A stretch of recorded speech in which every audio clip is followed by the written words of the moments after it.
अध्याय 1081 से 1085। दुखद लकड़ी की आत्मा के गुप्त मैदान में एक नर्म हवा चली। यू चे ने लकड़ी की आत्माओं के सभी शवों को इकट्ठा किया। हेलिन उनके शवों के पास घुटनों के बल बैठ गया और उनमें से प्रत्येक को अंतिम अलविदा कहा। हेलिन के समाप्त होने के बाद यून चे ने अपने हाथ से हल्का धक्का देकर उन्हें इस भूमि के भीतर दफना दिया जो कभी उनकी थी। हालांकि यह यू चे का इरादा नहीं था, जो कुछ भी हुआ वह उसकी वजह से था। वह इस दुखद घटना का मुख्य कारण था। उसने एक गहरी सांस ली और 9 बार झुकते हुए दोनों घुटनों के बल गिर गया। उसने अपना हाथ आगे बढ़ाया। उसकी हथेली के बीच में एक कंगन था जिसमें रंग बिरंगे विभिन्न प्रकार के फूल और बीज थे। इसमें न केवल लकड़ी की आत्माओं की सुगंध और आत्मा मौजूद थी, बल्कि यह एक युवा लड़की के दिल की गर्मी और भावनाओं को भी बरकरार रखती थी। उसने जमीन पर पड़ी कुछ मिट्टी को हटाने के लिए दोनों हथेलियों का इस्तेमाल किया और कंगन को सावधानी से नीचे दबा दिया। यून चे ने अपना सिर उठाया। उसकी यादों में वह छोटी लकड़ी की आत्मा लड़की थी जो यून चे को उज्जवल आंखों वाले आश्चर्य और नायक पूजा के साथ देखती थी, उसके हर शब्द पर ध्यान देती थी, उसे पूछते हुए, मैं वह राक्षस हूँ जो आपकी पूरी जाति पर यह आपदा लाया है। मैं आपका अद्भुत उपहार स्वीकार करने के योग्य नहीं हूँ। मुझे आशा है कि आपके अगले जीवन में भाग्य आप पर मेहरबान रहेगा। वह लिन घुटनों के बल वहीं बैठा रहा। उसने एक भी आंसू नहीं बहाया और इस सब पर उसकी कोई तीव्र भावनात्मक प्रतिक्रिया नहीं थी। इससे यू चे को और भी अधिक असहज महसूस हुआ। हे लिन, यू चे ने उसे कंधे पर थपथपाया। अब से मेरे साथ रहो। मैं तुम्हें दूसरी सुरक्षित जगह ढूंढने में मदद करूंगा। आपने पहले कहा था कि आप मुझे अपना गुरु बनाना चाहते हैं। मुझे नहीं लगता कि मेरे पास एक उचित शिक्षक बनने के लिए आवश्यक योग्यताएं हैं। हालांकि यदि आप अभी भी इसके लिए उत्सुक हैं, तो मैं फिर से मना नहीं करूंगा। उनके लक्ष्य और स्थिति निश्चित रूप से एक छात्र को अपने साथ रखने के लिए उपयुक्त नहीं थे। इसके अलावा हेलिन एक शाही लकड़ी की आत्मा के रूप में और भी अधिक आपदा ला सकता था, लेकिन इस बार अपराधबोध भारी था। वह हेलिन की परवाह नहीं करने और उसे अधर में छोड़ने में सक्षम नहीं था। हेलिन ने कोई उत्साह नहीं दिखाया। उसने न तो सिर हिलाया और न ही सिर हिलाया। वह मुड़ा और यू चे को एक नर्म और स्पष्ट मुस्कान दी। उसकी निगाहों में अभी भी वह क्रिस्टल स्पष्टता थी जो हर चीज के आर पार देखने में सक्षम लगती थी, लेकिन साथ ही उसके भीतर एक ऐसा दर्द भी था जो उसकी उम्र को पार कर गया था, एक ऐसा दर्द जिससे उसे नहीं गुजरना चाहिए था। बड़े भाई यू चे, वह मुस्कुराया, आपने किसी कारण से अपने जीवन काल का एक हिस्सा खो दिया है और यह बिल्कुल हालिया घटना थी। क्या मैं सही हूँ? यू चे थोड़ा चौंक गया, जिसके बाद उसने धीरे से अपना सिर हिलाया। प्राचीन सींग वाले ड्रैगन के विरुद्ध उसने जबरदस्ती मून स्टार रेस्टोरेशन को अंजाम दिया था। ऐसी कला को क्रियान्वित करना इस दुनिया के बुनियादी कानूनों के खिलाफ था। इसने सामान्य ज्ञान की अवहेलना की और स्वर्ग के नियमों का उल्लंघन किया। कीमत, उसके जीवन काल में शाश्वत कमी। उसके जीवन काल का एक हिस्सा उससे कट जाने की अनुभूति एक अमूर्त लेकिन अकथनीय रूप से दर्दनाक अनुभूति थी। हालांकि उस पल दर्द कम था, फिर भी उसे याद आया कि कैसे उसकी आत्मा कांप उठी थी। ये दर्द अपने साथ एक अस्पष्ट एहसास भी लेकर आया, यह एहसास कि अगर उसने अपनी शेष जीवन शक्ति के साथ 4 या 5 और सक्रियणों के भीतर मून स्टार रेस्टोरेशन को अंजाम दिया, तो वह अपने पूरे जीवन काल को नष्ट कर देगा और तुरंत मर जाएगा। मैं ठीक कह रहा हूँ, हेलिन एक बार फिर मुस्कुराया। मैं एक लकड़ी की आत्मा हूँ। हम जीवित प्राणियों की आत्मा और जीवन शक्ति के प्रति विशेष रूप से संवेदनशील है। जब मैंने पहली बार बिग ब्रदर यून चे को देखा, तो मैंने पहले ही इस मुद्दे पर ध्यान दिया था और वास्तव में ये जीवन काल का एक बहुत ही गंभीर विच्छेद है। यदि आप अपनी जीवन शक्ति को बहाल करने के लिए कोई कदम नहीं उठाते हैं, तो आपके पास जीने के लिए केवल कुछ और वर्ष है। बिग ब्रदर यून चे बहुत अच्छे इंसान हैं, इसलिए आपको बहुत लंबे समय तक जीवित रहना चाहिए। उद्धरण चिन्ह ... मेरे बारे में चिंता मत करो, मैं अंततः एक समाधान लेकर आऊंगा। यून चे ने विषय को किनारे कर दिया और सतर्कतापूर्वक उनके आसपास का निरीक्षण किया। हेलिन, हमें ये जगह छोड़नी होगी। मैंने अभी अभी उनके आदमियों को मारा है। तथाकथित ब्लैक सोल संप्रदाय को इसका एहसास होना चाहिए था। शीघ्र ही इस स्थान पर और भी दुष्ट लोग आएंगे। हालांकि चिंता मत करो, जब तक मैं मर नहीं जाता मैं किसी को भी तुम्हें चोट पहुंचाने की अनुमति नहीं दूंगा। यून चे ने हेलिन को आत्मविश्वास से आश्वासन दिया। धन्यवाद बिग ब्रदर यू चे, आपकी यह बात सुनकर मुझे सचमुच खुशी होती है। हेलिन की मुस्कान गहरी हो गई और यू चे पर उसकी नजर और भी शानदार हो गई। अतीत में मुझे लगता था कि भाग्य बेहद क्रूर था। हालांकि अभी अपने जीवन के अंतिम समय में मैं आपसे मिला। आखिरकार प्रकृति का देवता इस समय मुझ पर नजर रख रहा है। युन चे ने मिश्रित भावनाओं के साथ अपना सिर हिलाया। जब अचानक उसे झटके से एहसास हुआ, मेरे जीवन का बहुत अंत। इस तात्कालिक क्षण में उसे अचानक महसूस हुआ कि हे लिन की जीवन शक्ति टपकती हुई चमड़े की गेंद की तरह खत्म हो रही है। यह तेजी से गायब हो गया, लेकिन हे लिन के चेहरे पर अभी भी मुस्कान थी, क्योंकि उसका छोटा और कमजोर शरीर धीरे धीरे पीछे की ओर गिरने लगा था। हे लिन, यू चे के चेहरे से खून बह गया। वह बेतहाशा आगे बढ़ा और उसे पकड़ लिया।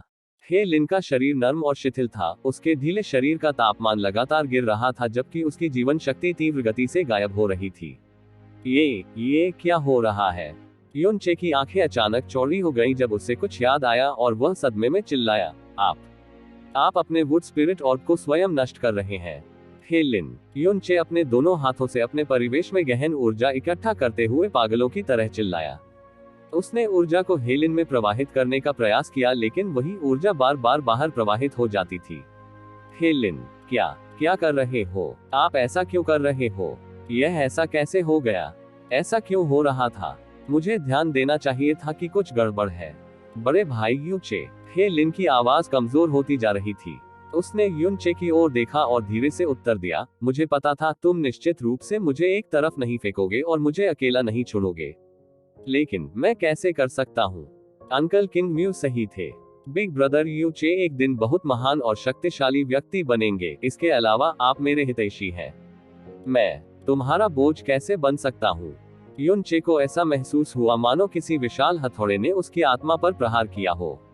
उसका पूरा शरीर अनियंत्रित रूप से कांपने लगा और उसने चिल्लाते हुए कहा, क्या बोझ?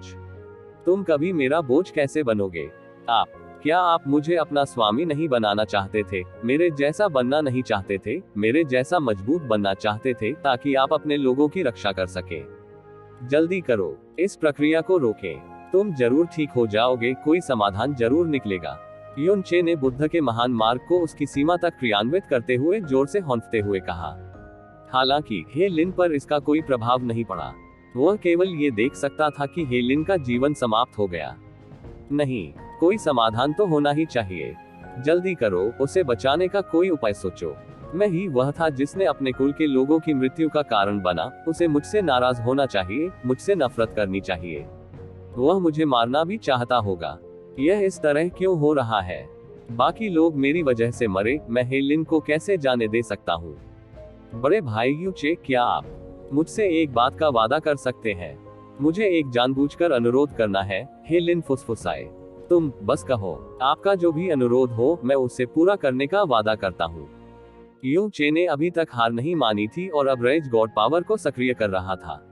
मैं आपसे विनती करता हूँ, मेरी जगह कृपया मेरी बहन को ढूंढें। हाँ, युन चे ने सिर हिलाया, उसकी आवाज कांप रही थी। मैं उसे ढूंढ लूंगा और निश्चित रूप से तुम दोनों भाई बहन को फिर से एक होने दूंगा। हे लिन ने कमजोर रूप से अपना सिर हिलाया, मैं इसे स्वयं जानता हूँ। मेरा अनुरोध बहुत अधिक है, यहाँ तक कि स्वार्थी भी। लेकिन मैं नहीं कर सकता। मेरे पास वास्तव में कोई अन्य विकल्प नहीं है। यू चे पर आंसू बहने लगे। उसके पूरे अस्तित्व पर दर्द और शोक की लहर दौड़ गई। हे लिन के शब्द और उसके आंसुओं के भीतर के शब्द। मैं वुड स्पिरिट की शाही वंशावली का अंतिम सदस्य हूँ। मैं पूरी जाति की आशा थी। हालांकि मैं इतना ही बेकार हूँ। मैं बहन की रक्षा नहीं कर सका, मैं अपने लोगों की रक्षा नहीं कर सका, मैं कुछ भी नहीं कर सका। अगर मैं जीवित रहा, मैं केवल बिग ब्रदर युन चे पर विपदा लाऊंगा, जो मेरे लिए ईमानदार और अच्छे के अलावा कुछ नहीं रहा है। यह मुझे बेकार कर देता है। मैं बहन को नहीं ढूंढ सकता और मैं उसकी रक्षा भी नहीं कर पाऊंगा। मैं केवल इतना स्वार्थी हो सकता हूँ कि बिग ब्रदर यू चे से भीख मांगू। और मत बोलो। युन चे की छाती इतनी भारी थी कि उसे सांस लेने में कठिनाई हो रही थी। उनकी धीमी आवाज जारी रही, चिंता मत करो, भले ही मुझे पूरे ईश्वर क्षेत्र की यात्रा करनी पड़े, मैं तुम्हारी बहन को अवश्य ढूंढ लूंगा। मैं उसकी रक्षा करूंगा। जो कोई भी उसे नुकसान पहुंचाना चाहेगा, मैं उसे मार डालूंगा। चाहे मुझे अपनी जान ही क्यों न देनी पड़े, मैं उसे कभी कोई हानि नहीं पहुंचने दूंगा। मैं ये कसम खाता हूँ। मैं अपनी जिंदगी की कसम खाता हूँ। हे लिन की आंखों में आंसू कांपने लगे और उसने कमजोर होकर अपना हाथ उठा लिया। धन्यवाद बड़े भाई यू चे। यही एकमात्र तरीका है जिससे मैं तुम्हें बदला दे सकता हूँ। उसकी कसकर पकड़ी हुई मुट्ठी धीरे धीरे खुल गई। पन्ना प्रकाश की एक शुद्ध किरण यूनचे की आंखों में चमकी और उसकी आत्मा में प्रवेश कर गई।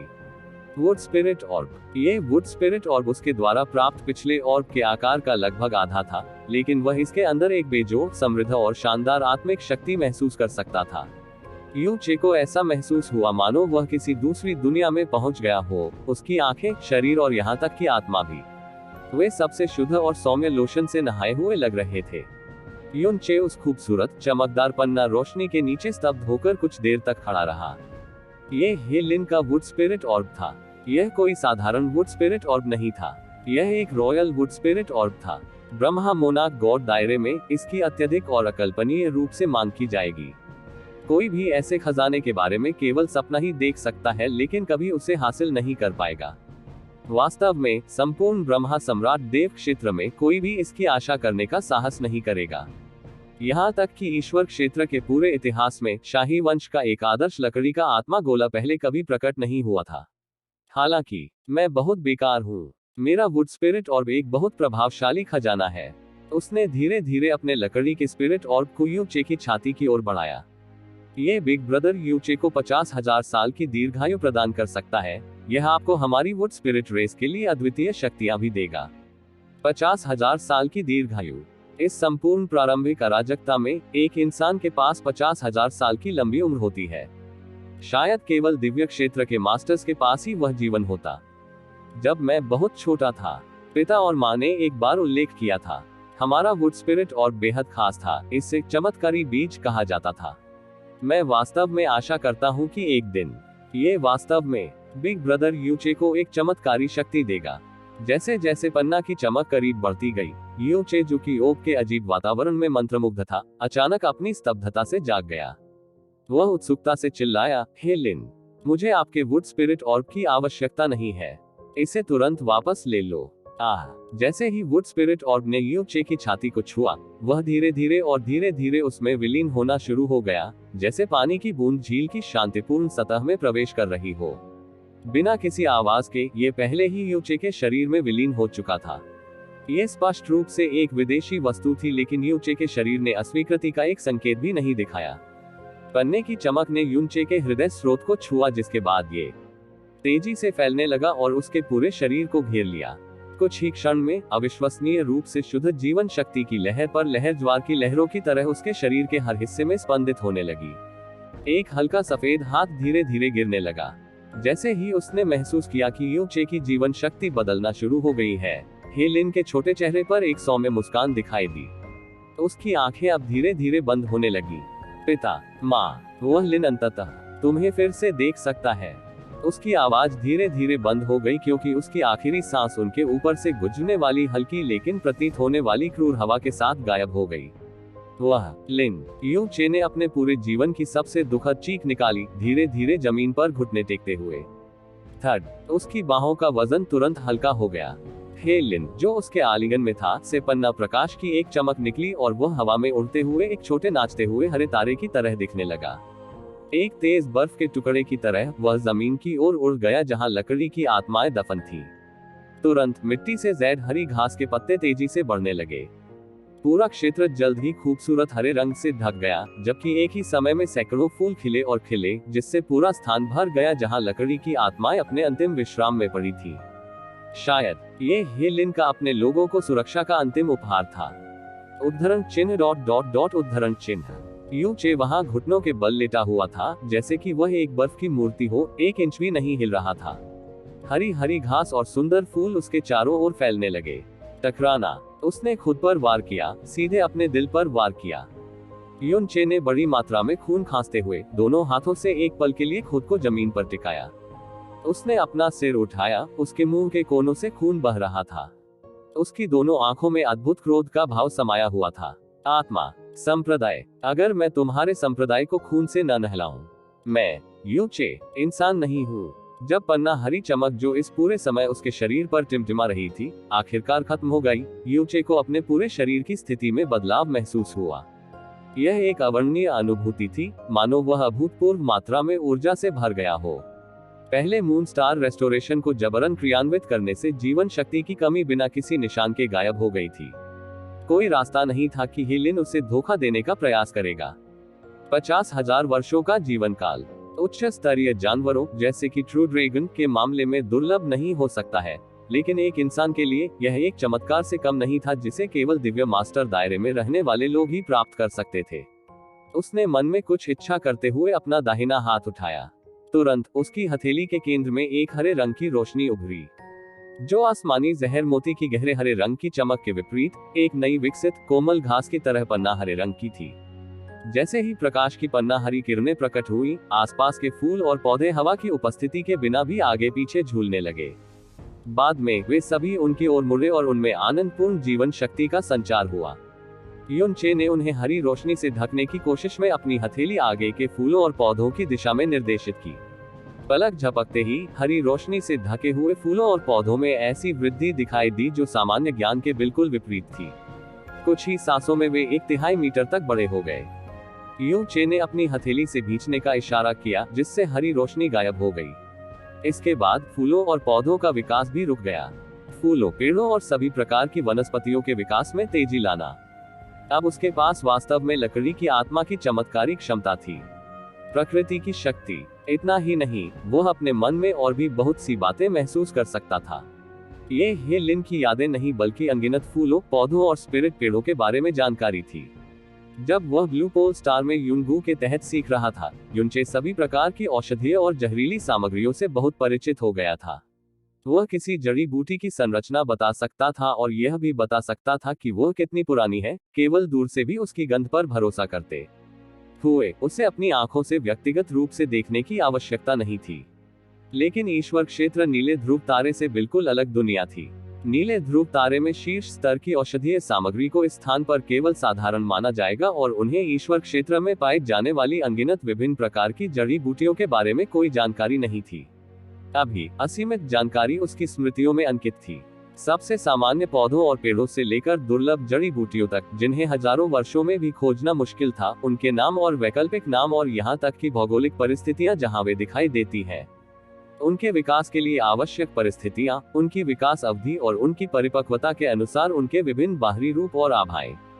असंख्य पौधों और जड़ी बूटियों की औषधीय, आध्यात्मिक और जहरीली प्रकृति इत्यादि। यह अकल्पनीय सीमा तक संपूर्ण और विस्तृत था। युनचे को जरा भी संदेह नहीं था कि उसके दिमाग की जानकारी अकल्पनीय रूप से विशाल ईश्वर क्षेत्र की सभी वनस्पतियों को कवर करती थी। ये जानकारी उसे उसकी आत्मा या विरासत द्वारा नहीं दी गई थी और इसके बजाय ऐसा लगता था कि यह वुड स्पिरिट और में स्वाभाविक रूप से अस्तित्व में थी। नहीं, यदि वास्तव में ऐसा था तो केवल लकड़ी की आत्माओं के शाही परिवार के सदस्यों को ही ऐसी जानकारी होनी चाहिए थी। केवल ये जानकारी, जो स्वयं प्रकृति द्वारा प्रदत्त प्रतीत होती थी, एक अमूल्य खजाना थी जिसे पाने के लिए राजा क्षेत्र के लोग भी लालायित रहते थे। उसने 50,000 वर्ष का जीवन काल, सभी प्रकार की आध्यात्मिक जड़ी बूटियों के बारे में जानकारी, पौधों और पेड़ों के साथ आत्मीयता और लकड़ी की आत्मा की आध्यात्मिक शक्ति प्राप्त कर ली थी, और शायद कई अन्य क्षमताएं जो उसे अभी तक खोजनी बाकी थी। यदि कोई और समय होता तो उसे प्राप्त चीजों में से केवल एक ही उसे खुशी से पागल करने के लिए पर्याप्त होती, लेकिन इस समय उसके दिल में थोड़ी सी भी खुशी महसूस नहीं हुई। जितनी जल्दी हो सके डाकिया शहर छोड़ने और स्वर्गीय रहस्य क्षेत्र में जाने का रास्ता खोजने का विचार उसके दिमाग से पूरी तरह से गायब हो गया था। यदि वह उस अवधि के लिए वुड स्पिरिट गुप्त मैदान में नहीं रुका, यदि हे लिन ने उस पर बोझ न बनने के लिए उसकी मृत्यु का निर्णय लिया और साथ ही उसे अपना वुड स्पिरिट और भी दे दिया, भले ही वह गहराई से दोषी महसूस करता हो, परोक्ष रूप से अपनी खातिर उनकी मौत का कारण बनने के लिए वह इस हद तक अपना कारण नहीं खोता और ब्लैक सोल डिवाइन संप्रदाय को भड़काने की पहल करने का फैसला नहीं करता, जिसने डाकिया क्षेत्र में सर्वोच्च शासन किया। लेकिन इस समय उसका पूरा शरीर एक क्रूर हत्या के इरादे से उबल रहा था। जाने के लिए मुड़ने से पहले और आश्चर्यजनक रूप से डाकिया शहर की ओर जाने से पहले उसे अपने दिल में भावनाओं को शांत करने में बहुत लंबा समय लगा। कुछ ही देर में उसे सामने से खतरनाक आभा का आभास हुआ और वह वहीं रुक गया। फिर धीरे धीरे उनकी आकृति उस जगह से गायब हो गई। कुछ ही देर में उसके सामने दर्जनों काली काली आकृतियां प्रकट हो गई। हॉल मास्टर, उनमें से सभी 17 लोग मर चुके हैं। मैंने उनके शरीर की सावधानी पूर्वक जांच की, लेकिन बिजली सांप की ऊर्जा का कोई स्पष्ट संकेत नहीं मिला। इसकी बहुत संभावना है कि उन्हें कोई प्रतिरोध करने का मौका दिए बिना और बेहद बेरहमी से मार डाला गया। काले वस्त्रधारी व्यक्ति, जिसे हॉल मास्टर कहा जाता था, के चेहरे पर कठोर भाव थे। उससे निकलने वाली आभा युनचे को दूसरों की तुलना में और भी अधिक खतरनाक लगी। हॉल मास्टर, क्या ऐसा हो सकता है कि जिसने ये किया वह वही लिंग युन है जिसने कल वाइस हॉल मास्टर लेइया को गंभीर रूप से घायल कर दिया था? यह कोई और नहीं हो सकता, ब्लैक सोल हॉल मास्टर ने ठंडे स्वर में कहा। चूंकि वह लेइया को उस हद तक घायल करने में सक्षम था, इसलिए इसमें कोई आश्चर्य की बात नहीं है कि वह उन सभी को मार सकता है। ऐसा लगता है कि इस लिंग युन बंदे में कुछ असाधारण रूप से बड़ी हिम्मत है। ब्लैक सोल हॉल मास्टर की छाती झुक गई और उसका चेहरा उदास और काला पड़ गया। बच्चा शुद्ध चंद्रमा क्षेत्र से है और वर्तमान में डाकिया सिटी के आयाम स्टेशन को सील कर दिया गया है। ब्लैक फेदर मर्चेंट गिल्ड की जानकारी के मुताबिक वह पहले ही डाकिया सिटी से काफी दूर भाग चुका था। ब्लैक फेदर मर्चेंट गिल्ड को अपने सभी खुफिया नेटवर्क को डाकिया क्षेत्र के प्राथमिक शहरों में तैनात करने के लिए तुरंत ध्वनि प्रसारण का उपयोग करें और लिंगियों के ठिकाने की जांच करने में कोई कसर न छोड़े। इसके अलावा मुख्य हॉल मास्टर को इस मामले के बारे में सूचित करें ताकि वह संप्रदाय मास्टर को इसकी रिपोर्ट कर सके और उनसे लिंग युन के बारे में सभी अंदरूनी जानकारी का पता लगाने के लिए तुरंत कुछ लोगों को प्योमून क्षेत्र में भेजने के लिए कहें। यदि कोई दिक्कत न हो तो उससे संबंध रखने वाले सभी लोगों को पकड़कर संप्रदाय में ले आओ। यदि आपको ऐसा करना कठिन लगता है तो बस उन्हें दिव्य मार्शल क्षेत्र का नाम बताएं और उन्हें अपने निर्देशों का पालन करने के लिए कहें। युनचे ने मन ही मन सोचा, शुद्ध चंद्रमा क्षेत्र फिर से क्या हो रहा है? उसके बारे में दूसरे क्षेत्र के एक बेहद साहसी गहन अभ्यासकर्ता के लिए इतने सारे लोगों को शामिल करने के लिए मुझे डर है कि चीफ हॉल मास्टर उद्धरण चिन्ह, आप बकवास नहीं समझते हैं, ब्लैक सोल हॉल मास्टर ने गहरी आवाज में कहा। वह लिंगयू एक मूर्ख से ज्यादा कुछ नहीं है जो जीने से थक गया है और ऐसे कर्म करके मौत को दावत दे रहा है। उसे ढूंढने का वास्तविक कारण वह छोटी सी लकड़ी की आत्मा है। इससे पहले उन लोगों ने हमें ध्वनि प्रसारण के माध्यम से सूचित किया था कि उन्होंने छोटी लकड़ी की आत्मा को जीवित पकड़ लिया है, लेकिन अब न केवल वे सभी मर चुके हैं, लकड़ी की छोटी आत्मा भी बिना किसी निशान के गायब हो गई है। यदि ये लिंग युन था जिसने उन्हें मार डाला तो छोटी लकड़ी की आत्मा निश्चित रूप से उसके हाथों में है। अगर हम समय सीमा के भीतर उस छोटी लकड़ी की आत्मा को पकड़ने में असफल रहे। ब्लैक सोल हॉल मास्टर ने धीरे से अपने दांत पीस लिए। मैं आपको आश्वस्त कर सकता हूं कि हम में से कोई भी अगले दिन का सूरज देखने के लिए जीवित नहीं रहेगा। ब्लैक सोल शिष्य का पूरा शरीर कांप उठा जब उसने भयभीत स्वर में कहा, हाँ। शिष्य तुरंत वैसा ही करेगा जैसा आपने कहा था। ब्लैक सोल हॉल मास्टर की नजर चारों ओर घूम गई जब उसने अपने चेहरे पर एक उदास अभिव्यक्ति के साथ आगे देखा, लेकिन वह बिल्कुल भी यह महसूस नहीं कर पा रहा था कि दाहिनी ओर 300 मीटर से भी कम दूरी पर बर्फ जैसी ठंडी आंखें, जो हत्या के इरादे से भरी हुई थी, दृढ़ता से उसे घूर रही थी। उसकी आकृति अदृश्य होने के कारण युनचे की हत्या का इरादा कभी कभी सामने आता था और कभी कभी गहराई से छिपा हुआ होता था। ब्लैक सोल हॉल मास्टर की शक्ति में निहित दमनकारिता के आधार पर युनचे ने दिव्य क्लेश क्षेत्र के मध्य या अंतिम चरण में होने के लिए अपनी गहन शक्ति निर्धारित की और इसलिए उसके लिए दूसरे पक्ष के खिलाफ जीतना लगभग असंभव था। इसके अलावा उनके आसपास दर्जनों दिव्य आत्मा क्षेत्र के शिष्य भी थे। उसके दिल में हत्या का इरादा उबल रहा था और वह अपनी नाराजगी जाहिर करने के लिए मर रहा था, लेकिन अंत में उसने अपना विवेक नहीं खोया और धीरे धीरे उस स्थान से दूर उत्तर की ओर चला गया। जब वह सुरक्षित दूरी पर पहुंच गया तो उसने अदृश्य स्थिति को खोल दिया और सीधे डाकिया शहर के लिए उड़ान भरी। दिव्य 9 सितारा बुद्ध जैड, अमर सम्राट ग्रास और स्वर्गीय रहस्य क्षेत्र अब उसके लिए महत्वपूर्ण नहीं थे। हालांकि ब्लैक सोल डिवाइन सेक्ट को वास्तव में नष्ट करना असंभव था, जो इतने विशाल सितारा क्षेत्र का शासक था। फिर भी वह ये सुनिश्चित करेगा कि संप्रदाय ने जो किया उसके लिए उसे गंभीर कीमत चुकानी पड़े, भले ही उसे अपनी जान जोखिम में डालनी पड़े। चूंकि ब्लैक सोल डिवाइन सेक्ट ने निर्धारित किया था कि वह डाकिया सिटी में मौजूद नहीं था, ये वास्तव में उसके रहने के लिए सबसे सुरक्षित जगह होगी। वह डाकिया शहर वापस जाना चाहता था क्योंकि वह संप्रदाय के स्थान के बारे में पूछना चाहता था। जब वह डाकिया शहर लौटा तो अंधेरा हो चुका था, लेकिन शहर में हमेशा की तरह हलचल थी। जैसे ही वह शहर के प्रवेश द्वार पर खड़ा था, युनचे की शांत आंखों में इस क्षण भी उनकी गहराई में एक अदम्य दुष्ट आभा थी। इस तथ्य को देखते हुए कि यह डाकिया क्षेत्र का शासक संप्रदाय था, ब्लैक सोल डिवाइन संप्रदाय का स्थान हर किसी को पता होना चाहिए, इसलिए इसके बारे में पूछना आसान होना चाहिए। उसकी नजर आसपास के वातावरण पर पड़ी। इसके तुरंत बाद उन्होंने एक छोटा सा व्यापारी संघ चुना जो नजर में था और धीरे धीरे उसके पास चला गया। इसी समय उन्हें अचानक अपने ध्वनि ट्रांसमिशन जेड से तीव्र आभा में उतार चढ़ाव महसूस हुआ। यू चे अचानक रुक गया। साउंड ट्रांसमिशन जेड के माध्यम से ऐसे सामान्य ध्वनि प्रसारण को तारा क्षेत्र से पार करना संभव नहीं था। डाकिया क्षेत्र में अपनी ध्वनि संचरण छाप वाला एकमात्र ब्लैक फेदर मर्चेंट गिल्ड था। जैसे ही युन चे ने धीरे से साउंड ट्रांसमिशन जेड को बाहर निकाला तो उसकी भौहें सिकुड़ गई। हालांकि उनके साउंड ट्रांसमिशन जेड में आवाज उन श्रीमान जी की नहीं बल्कि एक महिला की थी। सर लिंग यू, मैं ब्लैक फेदर मर्चेंट गिल्ड से जी रुयान हूँ। मैं आपसे एक मामले के बारे में मिलना चाहता हूँ। 4 घंटों में मैं चुपचाप डाकिया शहर के पूर्व में अकेले सर लिंग यून का इंतजार कर रहा हूँ। मैं सर लिंग यून से अनुरोध करता हूँ कि वे मुझे अवश्य बताएं और इस नियुक्ति को बनाए रखें। सर लिंग यून, कृपया मेरी बातों पर विश्वास करें। रुयान आपका मित्र है और बिल्कुल भी आपका शत्रु नहीं है। रुयान ने कभी भी ब्लैक सोल डिवाइन सेक्ट को आपसे संबंधित कुछ भी नहीं बताया। आवाज के बाद एक स्थान के बारे में जानकारी उन तक भी पहुंचाई गई। जी रुयान, यू चे। इस पर यू चे की पहली प्रतिक्रिया थी, वह उसे जाल में ले जा रही थी। लेकिन अगर यह वास्तव में एक जाल था तो यह बिल्कुल स्पष्ट था। इसके अलावा जी रुयान ने यह क्यों निर्धारित किया कि वह अभी भी डाकिया शहर में था? क्या ब्लैक फेदर मर्चेंट गिल्ड ने ब्लैक सोल डिवाइन सेक्ट को सूचित नहीं किया कि वह डाकिया सिटी से भाग गया था? कल रात को याद करते हुए उसे व्यापार मेले में जी रुयान से 2 बार ध्वनि प्रसारण प्राप्त हुआ था और ब्लैक सोल डिवाइन संप्रदाय के लोगों का मानना था कि वह प्योर मून रियलम नामक स्थान से आया था। अप्रत्याशित रूप से किसी ने ज्वाला देव क्षेत्र के बारे में कोई उल्लेख नहीं किया। उन्होंने एक बार फिर महसूस किया कि ब्लैक सोल डिवाइन सेक्ट और ब्लैक फेदर मर्चेंट गिल्ड के बीच संबंध उतना सरल नहीं था जितना सतह पर दिखता था। हालांकि यह उसके खिलाफ एक साजिश होने के अलावा यू चे को जी रुयान के उससे मिलने की इच्छा के लिए कोई अन्य कारण नहीं सूझ रहा था। ठीक है, आइए देखें कि वास्तव में आपकी आस्तीन में क्या है। यू चे ने मन ही मन बुदबुदाया। एक ऐसे व्यक्ति के रूप में जिसके पास मून स्प्लिटिंग कैस्केड था, उसे अपने खिलाफ साजिश रचे जाने का कोई डर नहीं था। युन चे ने अपनी दिशा बदल दी और सीधे शहर के पूर्व की ओर चला गया। धीरे धीरे रात होने वाली थी और कुछ समय बाद इतना अंधेरा हो चुका था कि किसी को अपने हाथ की 5 उंगलियां भी दिखाई नहीं दे रही थी।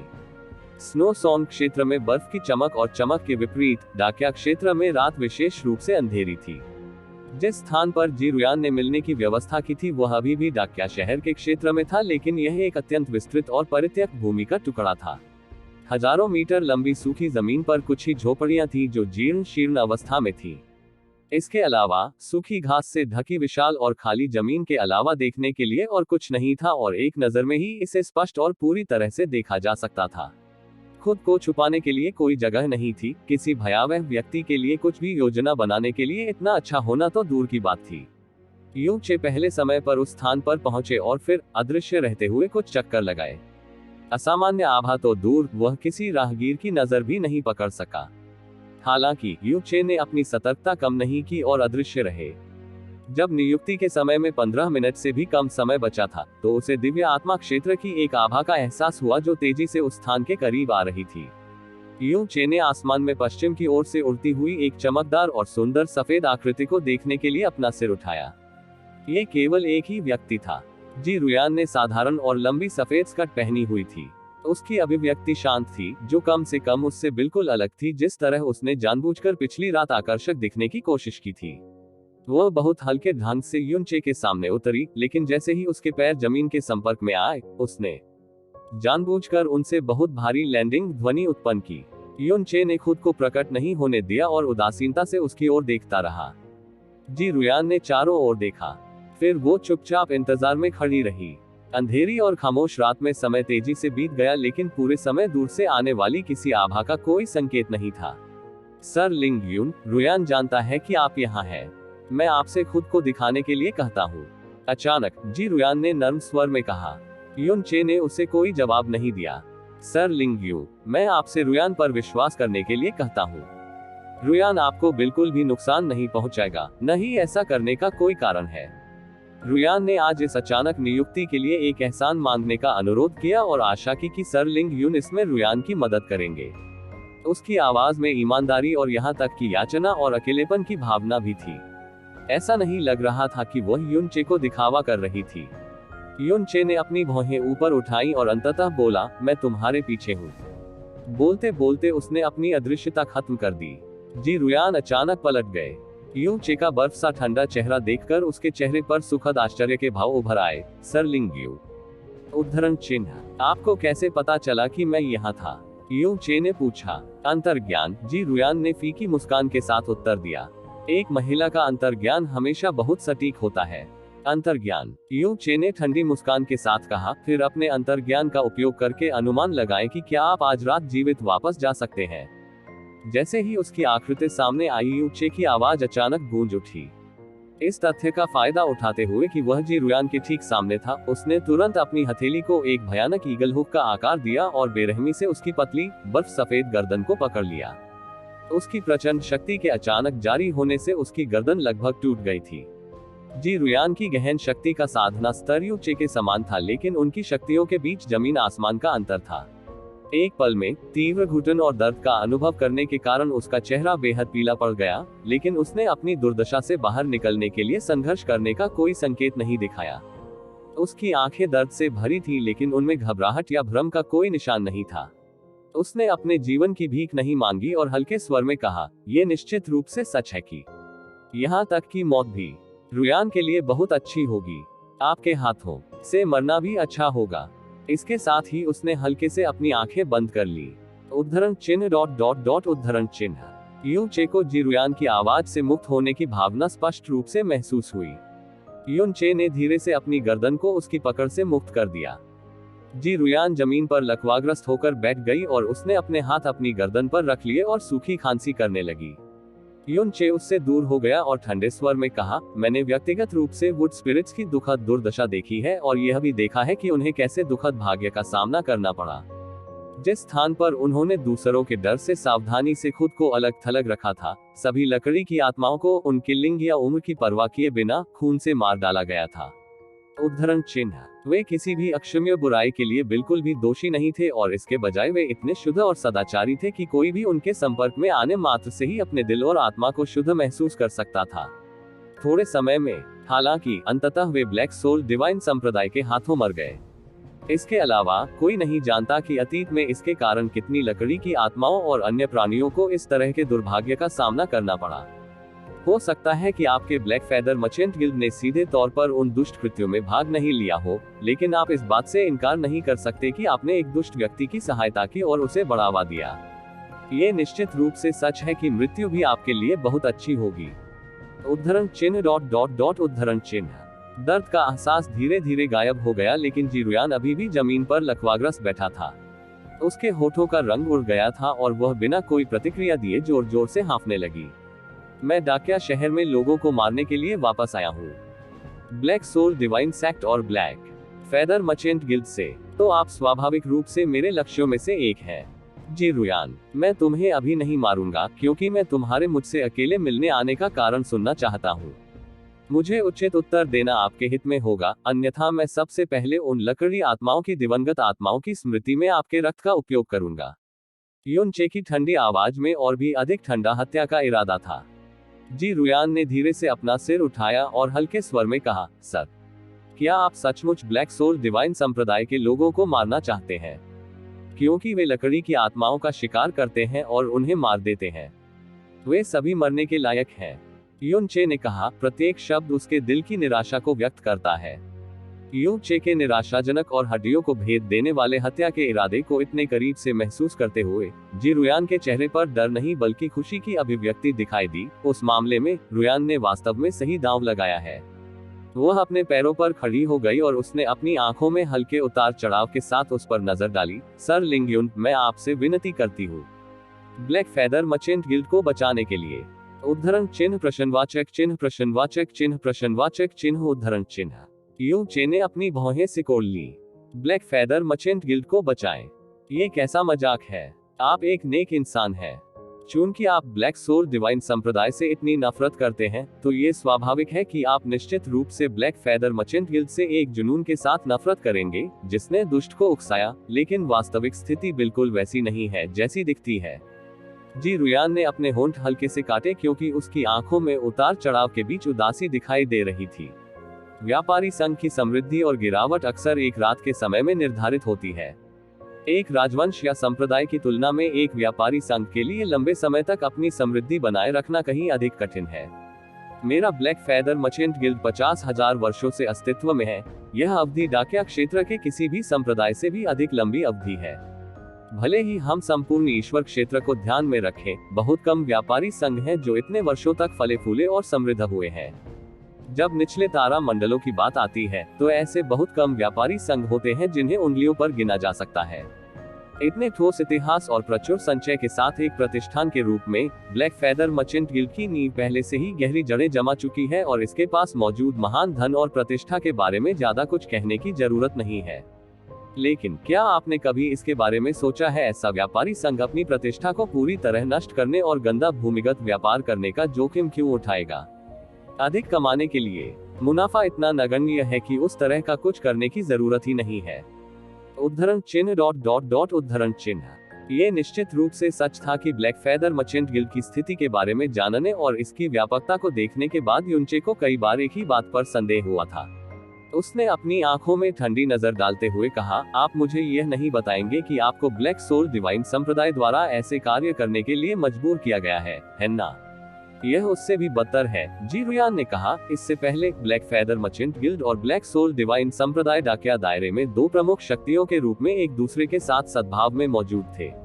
फिर 1000 साल पहले ब्लैक सोल डिवाइन संप्रदाय ने अचानक हमारे लिए परेशानी खड़ी कर दी। उन्होंने मेरे पिता को, जो उस समय बच्चे ही थे, बंधक बना लिया और मेरे दादाजी को अपने गंदे भूमिगत मर्चेंट गिल्ड को ब्लैक फैदर मर्चेंट गिल्ड के साथ एकीकृत करने के लिए ब्लैक सोल डिवाइन संप्रदाय को अपनी सहमति देने के लिए मजबूर किया। यूचे, मेरे दादाजी के कुल 9 बच्चे थे, लेकिन मेरे पिता को छोड़कर बाकी सभी की कम उम्र में ही मृत्यु हो गई। ऐसे में दादाजी के पास अंत में सहमत होने के अलावा कोई विकल्प नहीं था। कुछ ही समय बाद ब्लैक फैदर मर्चेंट गिल्ड ने पहली बार वुड स्पिरिट ऑर्ब्स बेचे और तभी मेरे पिता को उनके द्वारा रिहा कर दिया गया। एक बार जब उन्होंने ब्लैक फैदर मर्चेंट गिल्ड पर कीचड़ उछाला तो हम ब्लैक सोल डिवाइन संप्रदाय की मजबूत पकड़ में आ गए और तब से पूरी तरह से एक अंधेरे दलदल में फंस गए। हर बार जब हमें भूमिगत व्यापार करने के लिए मजबूर किया जाता था तो ब्लैक सोल डिवाइन संप्रदाय व्यापार का सबूत छोड़ने के लिए एक गहन इमेजरी स्टोन का उपयोग करता था। परिणाम स्वरूप ब्लैक फैदर मर्चेंट गिल्ड को और अधिक गहराई में गिरने के लिए मजबूर किया जाता था। तब से ब्लैक फैदर मर्चेंट गिल्ड के पास ब्लैक सोल डिवाइन संप्रदाय द्वारा नियंत्रित होने के अलावा कोई रास्ता नहीं था। अन्यथा एक बार जब ये भूमिगत व्यापार का सबूत सार्वजनिक कर देगा तो कुछ ही समय में चीजें खराब हो जाएंगी। न केवल ब्लैक फैदर मर्चेंट गिल्ड के पास मौजूद प्रत्येक चीज को एक दिन में नष्ट कर दिया जाएगा, बल्कि यह एक दयनीय स्थिति में भी गिर जाएगा, जहां हम लोग इसकी बात की पीढ़ी की भी निंदा करेंगे और उन्हें दरकिनार कर देंगे। ब्लैक सोल डिवाइन संप्रदाय ने हमारे ब्लैक फैदर मर्चेंट गिल्ड को नियंत्रित करने के लिए ऐसा बिल्कुल नहीं किया। वह चाहता है कि संपूर्ण डाकिया क्षेत्र उसके पूर्ण नियंत्रण में हो। आखिरकार हर बार जब कोई गंदा और दुष्ट भूमिगत व्यापार किया जाता था तो ब्लैक फैदर मर्चेंट गिल्ड की तरह ग्राहकों पर भी ब्लैक सोल डिवाइन संप्रदाय की गंदगी पड़ जाती थी। हमारे मर्चेंट गिल्ड को ब्लैक सोल डिवाइन सेक्ट को सभी ग्राहकों और उनके द्वारा खरीदी जाने वाली चीजों के बारे में बेहद विस्तृत जानकारी प्रदान करने की आवश्यकता है और पूरी ट्रेडिंग प्रक्रिया को एक प्रोफाउंड इमेजरी स्टोन द्वारा गुप्त रूप से रिकॉर्ड भी किया जाता है। वे वास्तव में हिम्मत करते हैं इतनी बड़ी आग से खेलना? क्या उन्हें इस बात का डर नहीं है कि पहले वे स्वयं जल जाएंगे? यूचे ने तिरस्कार पूर्वक पूछा। बेशक वे ऐसा नहीं करेंगे, क्योंकि यह वे नहीं है जो भूमिगत व्यापार करते हैं। ये हमारा ब्लैक फैदर मर्चेंट गिल्ड है जो हमेशा इसका प्रभारी रहा है। अगर वास्तव में कुछ होता तो ब्लैक फैदर मर्चेंट गिल्ड एक दिन में नष्ट हो जाता, लेकिन यह निश्चित रूप से ब्लैक सोल डिवाइन संप्रदाय को किसी भी तरह से नुकसान नहीं पहुंचाएगा।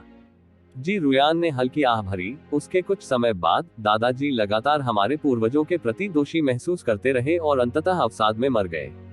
जब मेरे पिता को ब्लैक फैदर मर्चेंट गिल्ड विरासत में मिली तो केवल एक चीज जो वह कर सकते थे वह थी जितना संभव हो उतना सावधान रहना ताकि लोगों को ब्लैक फैदर मर्चेंट गिल्ड के गंदे पक्ष के बारे में पता न चले। इस कारण से उन्होंने भूमिगत व्यापारी संघ का व्यक्तिगत रूप से प्रबंधन करने में संकोच नहीं किया।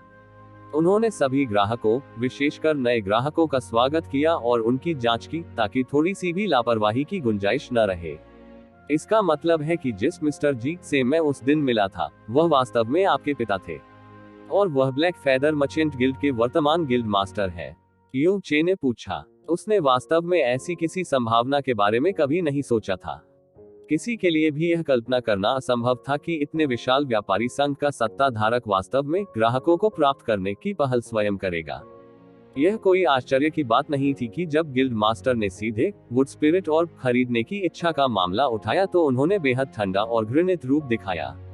बाद में उनके रवैये में बदलाव भी बहुत अप्राकृतिक लग रहा था।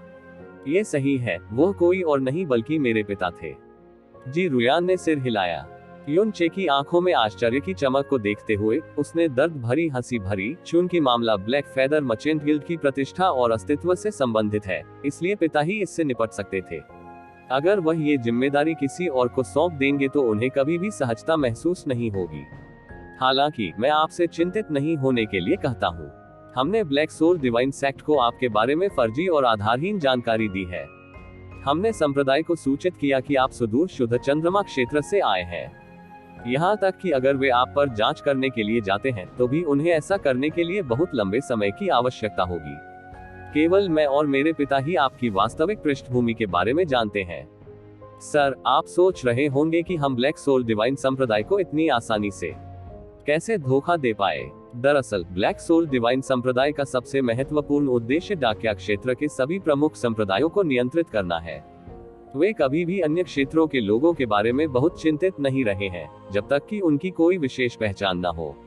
इसके अलावा आपने फ्लेम गॉड दायरे के संप्रदाय मास्टर हुओ के काले पंख वाले पत्थर का इस्तेमाल किया, जिसकी पहचान पहले जाली थी, और वह आपसे पहले एकमात्र व्यक्ति भी था जिसने खुद को कम पहचान वाला व्यक्ति होने का दिखावा करने का जोखिम उठाया था। वह जिस स्थान से होने का दिखावा कर रहा था वह शुद्ध चंद्रमा क्षेत्र था। उद्धरण चिन्ह ... उद्धरण चिन्ह। यूं चे ने अपनी आंखें सिकोड़ ली। यहाँ तक सुनते सुनते आखिरकार उसे कुछ बातें समझ में आ गई। उन्होंने बमुश्किल पहचानी जाने वाली मुस्कान के साथ कहा, तो यह ऐसा ही है। इससे निश्चित ही मेरा संदेह दूर हो गया। कल रात जब आपने मेरी आंखों में देखा और ध्वनि प्रसारण के साथ मुझसे संपर्क किया तो मुझे अजीब महसूस हो रहा था। यदि मैं इस तथ्य को शामिल करूं कि आपने अभी अभी अपने ब्लैक फेदर मर्चेंट गिल्ड को बचाने के बारे में बात की है, तो मैं इस निष्कर्ष पर पहुंच सकता हूं कि यह वास्तव में मेरी नहीं बल्कि फ्लेम गॉड ड्रीम की शक्ति है, जिसे आप अपने ब्लैक फेदर मर्चेंट गिल्ड को तोड़ने में सहायता करने के लिए उधार लेना चाहते हैं। इस दलदल से बाहर निकलो। हो बिल्कुल, जी रुयान ने उत्साहित स्वर में जवाब दिया। अंडरग्राउंड मर्चेंट गिल्ड का सावधानी पूर्वक प्रबंधन करते हुए मेरे पिता पूरे समय परिश्रम पूर्वक हमें मुक्त होने का रास्ता ढूंढते रहे हैं। खोज अंततः कई 100 साल पहले बंद हो गई, जब पिता की मुलाकात संप्रदाय मास्टर हुओ रूली से हुई, जिन्हें वुड स्पिरिट ऑर्ब्स की तत्काल आवश्यकता थी। मध्य सितारा क्षेत्र के एक विशेषज्ञ के लिए डाकिया क्षेत्र में किसी चीज की तलाश में आना सामान्य बात थी, लेकिन उच्च स्तर का व्यक्ति व्यक्तिगत रूप से निचले क्षेत्र में आने को अपने से नीचे समझेगा। यह विशेष रूप से असंभव है यदि वे वुड स्पिरिट ऑर्ब जैसी निश्चित चीज की तलाश में जा रहे हो। लेकिन फ्लेम गॉड दायरे का सर्वोच्च अस्तित्व होने के बावजूद हुओ रूली व्यक्तिगत रूप से वुड स्पिरिट ऑर्ब्स की खोज में आए थे। ये पहली बार था जब मेरे पिता उनसे मिल रहे थे, लेकिन वुड स्पिरिट ऑर्ब्स प्राप्त करने के लिए इतना कुछ करने के उनके प्रयास ने उनके वास्तविक स्वभाव को प्रकट कर दिया। सेक्ट मास्टर हुओ की वास्तविक पहचान आसानी से देखने के बाद मेरे पिता के दिमाग में एक विचार आया। उन्होंने अपने उपयोग के लिए पहली बार एक ग्राहक मूल और पहचान बनाए और उन्हें उस समय गिल्ड के कब्जे में सबसे अच्छा वुड स्पिरिट ऑर्ब भी बेचा। बाद में पिता जानबूझकर समय समय पर एक वुड स्पिरिट ऑर्ब आरक्षित रखते थे, जिसे वह जब भी सेक्ट मास्टर हुओ लेने आते थे उन्हें तुरंत प्रदान कर देते थे। तुम्हारे पिता चाहते थे कि संप्रदाय मास्टर हुओ उन पर एहसान करे। युन चे को तुरंत एहसास हुआ। बिल्कुल ऐसा। जी रुयान ने सिर हिलाया। मेरे पिता के शब्दों में सेक्ट मास्टर हुओ स्वभाव से ईमानदार और अडिग है। वो शिकायतों और एहसानों के बीच स्पष्ट रूप से अंतर कर सकते हैं और अपने सिद्धांतों के अनुसार कार्य करते हुए सही रास्ते से नहीं भटके हैं। ऐसा व्यक्ति निश्चित रूप से सभी शिकायतों और उपकारों का बदला चुकाएगा और किसी का उपकार करने के लिए कतई तैयार नहीं होगा।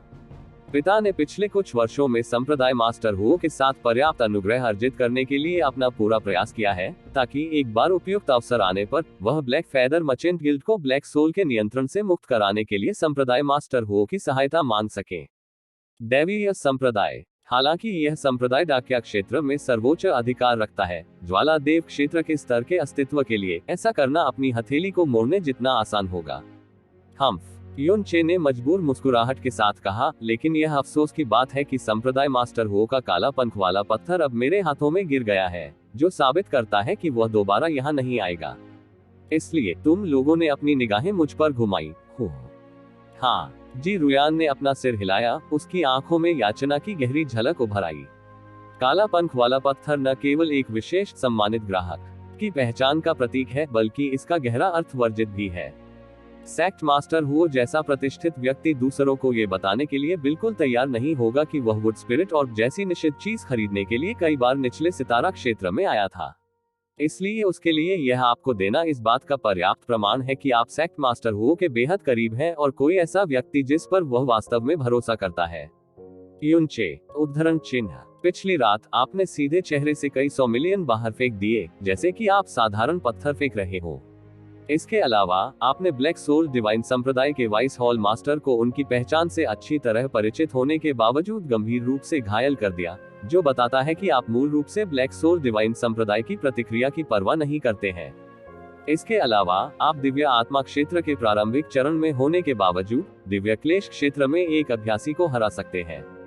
मेरे पिता और मैंने ऐसी प्रतिभा वाले किसी व्यक्ति के बारे में कभी नहीं सुना। रुयान और पिता दोनों पूरी तरह से आश्वस्त हैं कि आपकी उत्पत्ति बेहद असाधारण है और यहाँ तक कि फ्लेम गॉड दायरे से भी ऊंचे स्थान से कोई हो सकता है।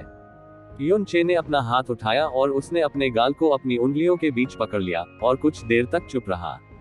उन्होंने उसकी पहचान को बहुत गलत समझा। वह 400 मिलियन बैंगनी गहरे पत्थरों को फेंक सकता था क्योंकि उसने उन्हें आइस विंड एम्पायर के खजाने से लापरवाही से निकाल लिया था और उन्हें हासिल करने के लिए अपनी जान या कुछ भी जोखिम में नहीं डाला था। इसलिए उन्हें एक ही बार में इतने सारे खर्च करने में कोई दिक्कत नहीं हुई।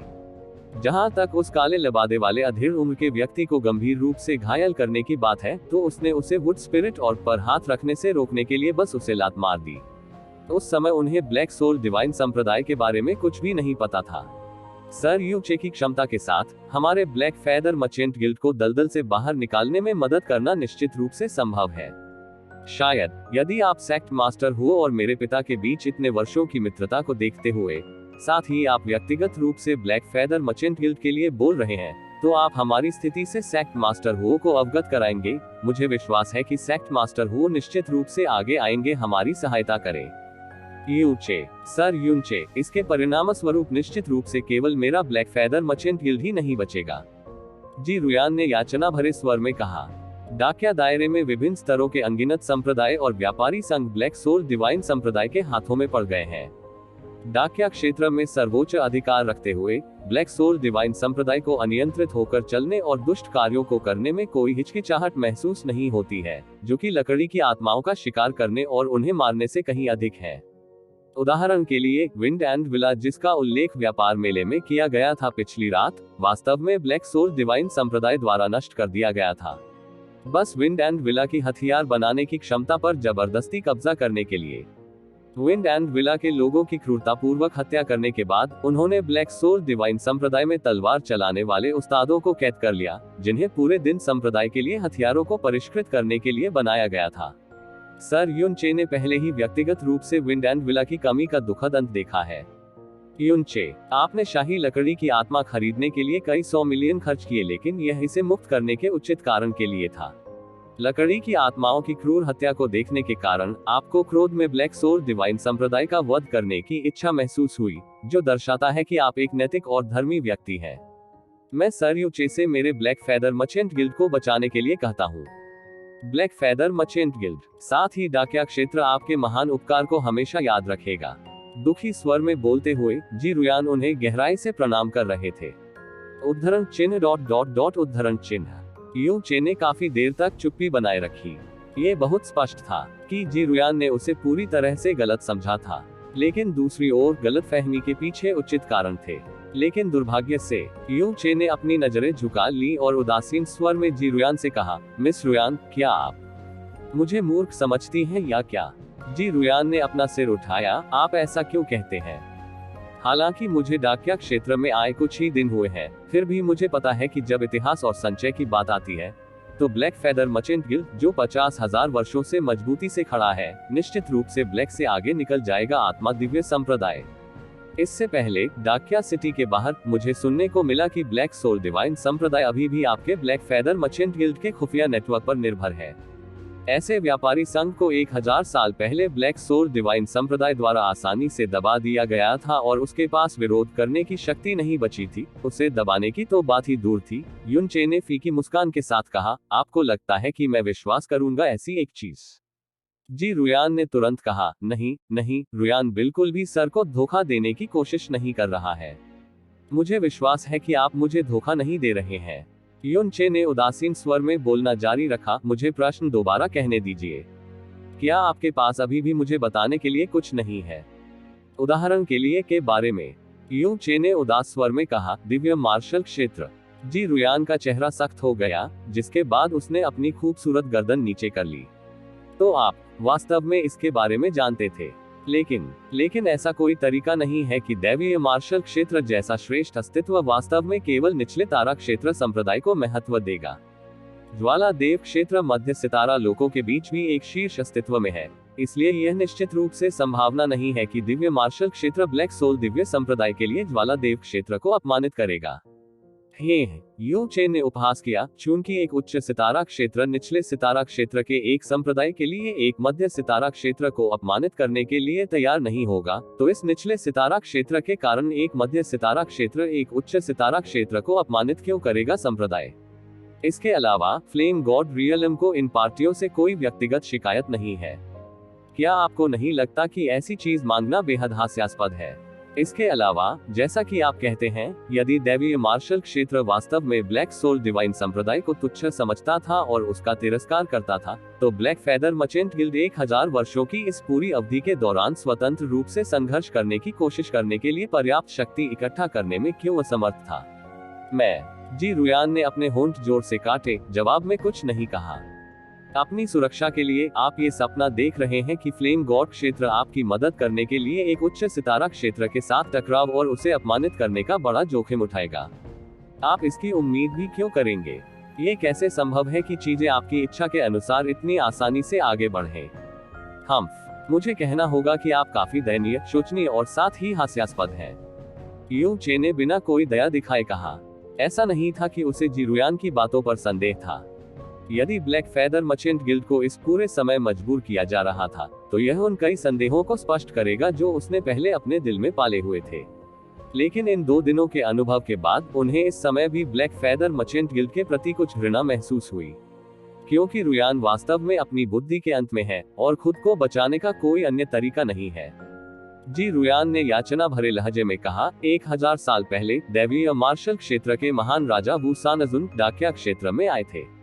उसने लेई कियानयू नामक एक महिला को पसंद किया और उसे अपनी उपपत्नी के रूप में दैवीय मार्शल क्षेत्र में वापस ले गया। ये लेई कियानयू कोई और नहीं बल्कि ब्लैक सोल डिवाइन संप्रदाय के संप्रदाय गुरु लेई कियानफेन की सगी छोटी बहन है। इस संबंध का उपयोग करते हुए ब्लैक सोल डिवाइन संप्रदाय ने डिवाइन मार्शल दायरे के नाम का पूर्ण उपयोग किया। दिव्य मार्शल क्षेत्र के महान क्षेत्र के राजा की अनगिनत रखैले हैं।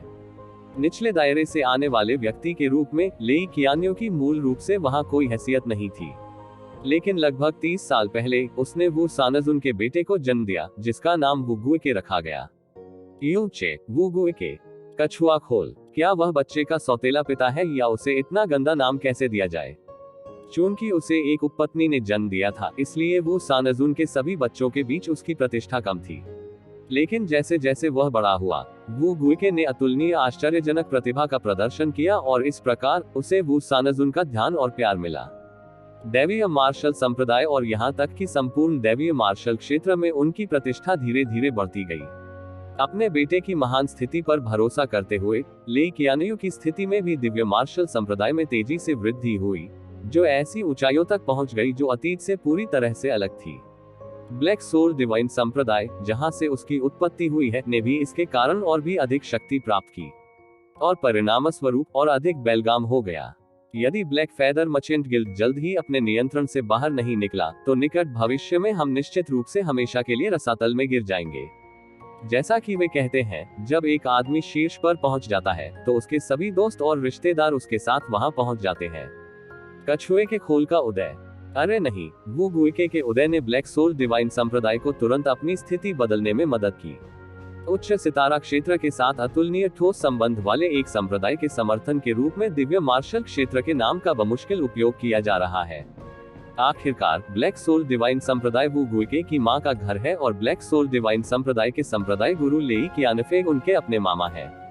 ये पहले से ही अकल्पनीय था कि निचले तारा क्षेत्र के संप्रदाय के पास इसके समर्थन के रूप में उच्च सितारा क्षेत्र हो ब्लैक सोल डिवाइन संप्रदाय के बारे में कुछ भी न कहे, जो स्वयं डाकिया क्षेत्र में शासक संप्रदाय है। इसमें कोई आश्चर्य नहीं कि ब्लैक फेदर मर्चेंट गिल्ड इतना चिंतित था कि वह अपनी दुर्दशा से बाहर निकलने के लिए हर संभव प्रयास कर रहा था। सर, यदि आप ब्लैक फेदर मर्चेंट गिल्ड को ब्लैक सोल डिवाइन सेक्ट के नियंत्रण से बाहर निकलने में मदद करने के इच्छुक हैं, तो हम आपकी किसी भी चीज पर सहमत होंगे, चाहे शर्तें या कीमत कुछ भी हो। एक बार जब हम अपनी इच्छा पूरी कर लेते हैं, जब तक हमें दोबारा गंदे काम करने के लिए मजबूर नहीं किया जाता, ब्लैक फेदर मर्चेंट गिल्ड आपके या फ्लेम गॉड दायरे के लिए 100 या 1000 साल तक काम करने को तैयार रहेगा। जी रुयान ने दुखी स्वर में कहा और उसके हर शब्द में याचना का भाव था। 50,000 साल के इतिहास वाले एक विशाल संघ को इस हद तक मजबूर देखकर किसी के भी दिल में दया आ जाएगी। यूं चेकी नजर जी रुयान के चेहरे से नीचे की ओर चली गई और उसने धीरे से अपनी आंखें सिकोड़ ली। क्या आप सचमुच किसी भी शर्त पर सहमत होंगे? जी रुयान का पूरा शरीर कमजोर हो गया और उसका चेहरा थोड़ा पीला पड़ गया जब उससे यूचे की बेशर्मी से अपनी ओर हमलावर नजरों का एहसास हुआ। उसने जोर से अपने होंठ काटे और किसी तरह कांपती आवाज में जवाब दिया, जब तक ब्लैक फेदर मर्चेंट गिल्ड बचा हुआ है, भले ही रुयान को गुलाम या उपपत्नी बनना पड़े। उद्धरण चिन्ह ... ये वास्तव में अच्छा लगता है, अच्छा है, लेकिन मुझे केवल दया आ सकती है। युन चे ने चेहरे पर अफसोस के भाव के साथ अपना सिर हिलाया। यह अफसोस की बात है कि आपने बहुत सी बातें गलत की हैं। उदाहरण के लिए, मैं फ्लेम गॉड क्षेत्र से नहीं हूँ, न ही उससे ऊंचे किसी तारा क्षेत्र से हूँ। जहां तक सेक्ट मास्टर हुओ के साथ मेरे संबंध की बात है, मैं उनसे केवल कुछ ही बार मिला हूँ। उसने मुझे काले पंख वाला पत्थर देने का कारण सिर्फ मुझ पर एक उपकार का बदला चुकाना था। इसके बाद हम दोनों के बीच कोई शिकायत या पक्षपात नहीं रहेगा। उद्धरण चिन्ह ... उद्धरण चिन्ह। जी रुयान ने अपना सिर उठाया, न जाने क्या किया। यदि मैं आपको अपनी उत्पत्ति के बारे में बताऊं तो आप बहुत निराश होंगे। न केवल मैं मध्य सितारा क्षेत्र से नहीं हूं, बल्कि मैं निम्न सितारा क्षेत्र से भी संबंधित नहीं हूं। मैं एक निचले स्तर के छोटे ग्रह से आया हूं जो ईश्वर क्षेत्र के नीचे निचले क्षेत्र में स्थित है। मेरे पीछे किसी शक्ति का होना तो दूर, मेरा कोई साथी भी नहीं है। मैंने इतने सारे गहन पत्थरों को खर्च करने में कोई झिझक नहीं दिखाई, क्योंकि वे मेरे द्वारा कहीं से चुराए गए थे और इसलिए उन्हें अपनी इच्छानुसार खर्च करने में मुझे कोई हर्ज नहीं है। जहां तक उस व्यक्ति की बात है जो कल रात मेरे कारण गंभीर रूप से घायल हो गया था, सबसे पहले मैं उसके बारे में बिल्कुल नहीं जानता था। दूसरे, चूंकि मैं दुनिया में बिल्कुल अकेला हूं, इसलिए मुझे भविष्य की परेशानियों के बारे में चिंता करने की जरूरत नहीं है। मैं किसी भी व्यक्ति के लिए हालात मुश्किल कर दूंगा जो मुझे उकसाने की हिम्मत करेगा, चाहे उसकी पहचान कुछ भी हो। इतना ही आसान। उद्धरण चिन्ह ... उद्धरण चिन्ह। जी रुयान ने अपने होंठ थोड़े से खोले, लेकिन बहुत देर तक कुछ नहीं कहा। इसलिए आपका मुझसे मदद मांगने आना किसी बड़े मजाक से अलग कुछ नहीं था। युन चे ने मुंह फेर लिया। ये वास्तविकता है और इस पर विश्वास करना या न करना आप पर निर्भर है। यह मानते हुए कि आपका ब्लैक फेदर मर्चेंट गिल्ड भी पीड़ित है और इसने ब्लैक सोल डिवाइन संप्रदाय से मेरी वास्तविक जानकारी छिपाने का जोखिम भी उठाया है, मैं आपको और ब्लैक फेदर मर्चेंट गिल्ड के लोगों को बख्श दूंगा। लेकिन जहां तक ब्लैक सोल डिवाइन संप्रदाय का सवाल है, मैं निश्चित रूप से उन्हें गंभीर कीमत चुकाऊंगा। इसके साथ ही यू चे हवा में उड़ गया और वहां से निकलने की तैयारी करने लगा। एक पल इंतजार करें। जी रुयान तेजी से उठे। जैसे ही वह युन चे के ठीक पहले पहुंची, उसका चेहरा चमक उठा। सर, मुझे मत बताओ कि आप ब्लैक सोल डिवाइन संप्रदाय में जाना चाहते हैं। सही, यू चे ने ठंडे स्वर में कहा, मैंने ब्लैक सोल डिवाइन संप्रदाय से निपटने के लिए डाकिया क्षेत्र नहीं छोड़ा। ऐसा मत करो। जी रुयान ने सिर हिलाया। सर लिंग यून, हालांकि आपकी ताकत असाधारण है, अगर आप वास्तव में वहां अकेले जाने की योजना बना रहे हैं, तो मैं आपसे ऐसा करने का विचार पूरी तरह से त्यागने के लिए कहता हूँ। ब्लैक सोल डिवाइन संप्रदाय डाकिया क्षेत्र में शासक संप्रदाय है और एक अतुलनीय रूप से डरावना अस्तित्व है। इसके कुल मिलाकर 8 मिलियन शिष्य हैं और यदि हम डाकिया दायरे में स्थित इसकी प्रमुख शाखाओं में शिष्यों की संख्या भी शामिल करें, तो उनकी संख्या लाखों में हो जाएगी। संप्रदाय मास्टर लेई कियानफेंग एक अद्वितीय और शक्तिशाली दिव्य राजा हैं और 64 हॉल मास्टर सभी डरावने लोग हैं जो दिव्य क्लेश क्षेत्र के अंतिम चरण में हैं। आप श्रीमान एक बहुत ही भावुक और धर्मी व्यक्ति हैं जिनकी रुयान बेहद प्रशंसा करते हैं, लेकिन आप क्रोध के एक क्षण के कारण सीधे खाई में नहीं उतर सकते और अपना जीवन बर्बाद नहीं कर सकते। हम्फ। युन चे ने हल्के से अपने दांत पीस लिए। मेरे जैसे तुच्छ व्यक्ति के लिए इतने विशाल शासक संप्रदाय को हिला पाना स्वाभाविक रूप से असंभव है, लेकिन भले ही मुझे अपनी जान जोखिम में डालनी पड़े, मैं ब्लैक सोल डिवाइन संप्रदाय को खून से रंगना सुनिश्चित करूंगा। यह उन पर बकाया कर्ज के लिए है, यह उस कर्ज के लिए भी है जो मुझ पर बकाया है। खून का कर्ज खून से चुकाना होगा। उद्धरण चिन्ह ... उद्धरण चिन्ह। जी रुयान ने यू चे की ओर खाली दृष्टि से देखा। दैवीय आत्मा क्षेत्र का एक गहन अभ्यासी, बिना किसी समर्थन या यहाँ तक कि किसी ऐसे व्यक्ति के बिना जिसे वह अपना साथी कह सकता था, वास्तव में एक विशाल संप्रदाय को सक्रिय रूप से दंडित करना चाहता था जिसने एक सितारा क्षेत्र पर शासन किया था। यह उसे बेतुका, हास्यास्पद और बेवकूफी भरा लगना चाहिए, लेकिन युनचे के शरीर पर उबलती आभा के कारण उसे गहरी घुटन महसूस होने लगी। उसे आश्चर्य हुआ, उसे स्पष्ट रूप से लगा कि वह बकवास नहीं कर रहा था या आवेग में नहीं था। ब्लैक फेदर मर्चेंट गिल्ड की युवा प्रमुख के रूप में वह एक सामान्य व्यक्ति की तुलना में कहीं अधिक लोगों के संपर्क में आई। इसके बावजूद ये पहली बार था जब वह एक युवा व्यक्ति की दबंग आभा से इतना भयभीत महसूस कर रही थी। सर लिंग यू, जी रुयान ने ईमानदारी से कहा, मेरे पास आपको सुरक्षित रूप से डाकिया क्षेत्र से दूर भेजने का एक तरीका है। मैं गारंटी दे सकता हूं कि आपको खोजा नहीं जाएगा। जरूरी नहीं। यू चे ने निर्णायक रूप से उसे मना कर दिया और फिर से जाने के लिए तैयार हो गई। महोदय, जी रुयान तुरंत उसके सामने आ गए। यदि आप ब्लैक सोल डिवाइन सेक्ट में जाने के लिए दृढ़ हैं, रुयान आपकी मदद करने को तैयार है। हम। यू चे ने आश्चर्य प्रकट किया। क्या आप मेरी मदद करना चाहते हैं? जी रुयान ने हल्की हल्की आह भरी, चूंकि यह आपका डाकिया क्षेत्र में पहली बार है और आप कल तक ब्लैक सोल डिवाइन संप्रदाय के बारे में कुछ भी नहीं जानते थे, इसलिए अभी आपको ब्लैक सोल डिवाइन संप्रदाय के बारे में बहुत कम चीजें समझ में आनी चाहिए। आपको संप्रदाय का स्थान भी नहीं पता होगा। युनचे, रुयान की राय में अकेले ब्लैक सोल डिवाइन संप्रदाय का सामना करने का आपका इरादा किसी की मौत से मिलने से अलग नहीं है। रुयान ज्यादा मदद नहीं कर सकता, लेकिन कम से कम डाकिया क्षेत्र में मैं ब्लैक सोल डिवाइन संप्रदाय के बारे में सबसे अधिक जानकार लोगों में से एक हूँ। रात में कुछ समय बाद मैं आपके साउंड ट्रांसमिशन जेड को ब्लैक सोल डिवाइन संप्रदाय से संबंधित जानकारी भेजूंगा। मुझे उम्मीद है कि संप्रदाय के बारे में और अधिक जानने के बाद आप अकेले इसका सामना करने के निर्णय पर पुनर्विचार करेंगे। आप पहले एक प्रश्न का उत्तर दें, यू चे ने अचानक कहा।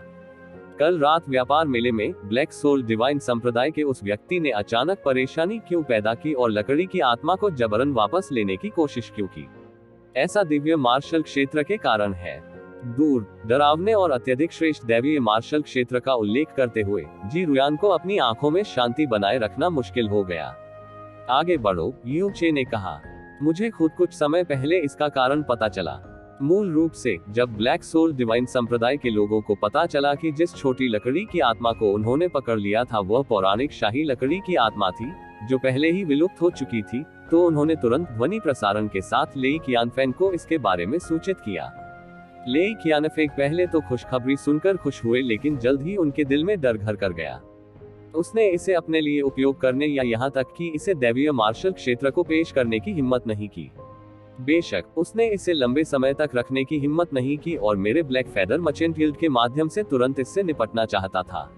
लेकिन किसने सोचा होगा कि ध्वनि प्रसारण का पहला भाग लेई कियानफेंग की पत्नी ने दूर से सुना था। वह शाही जनजाति की लकड़ी की आत्मा के मूल्य के बारे में नहीं जानती थी, और इससे भी अधिक दुर्भाग्य से ये लेई कियानयू का जन्मदिन था।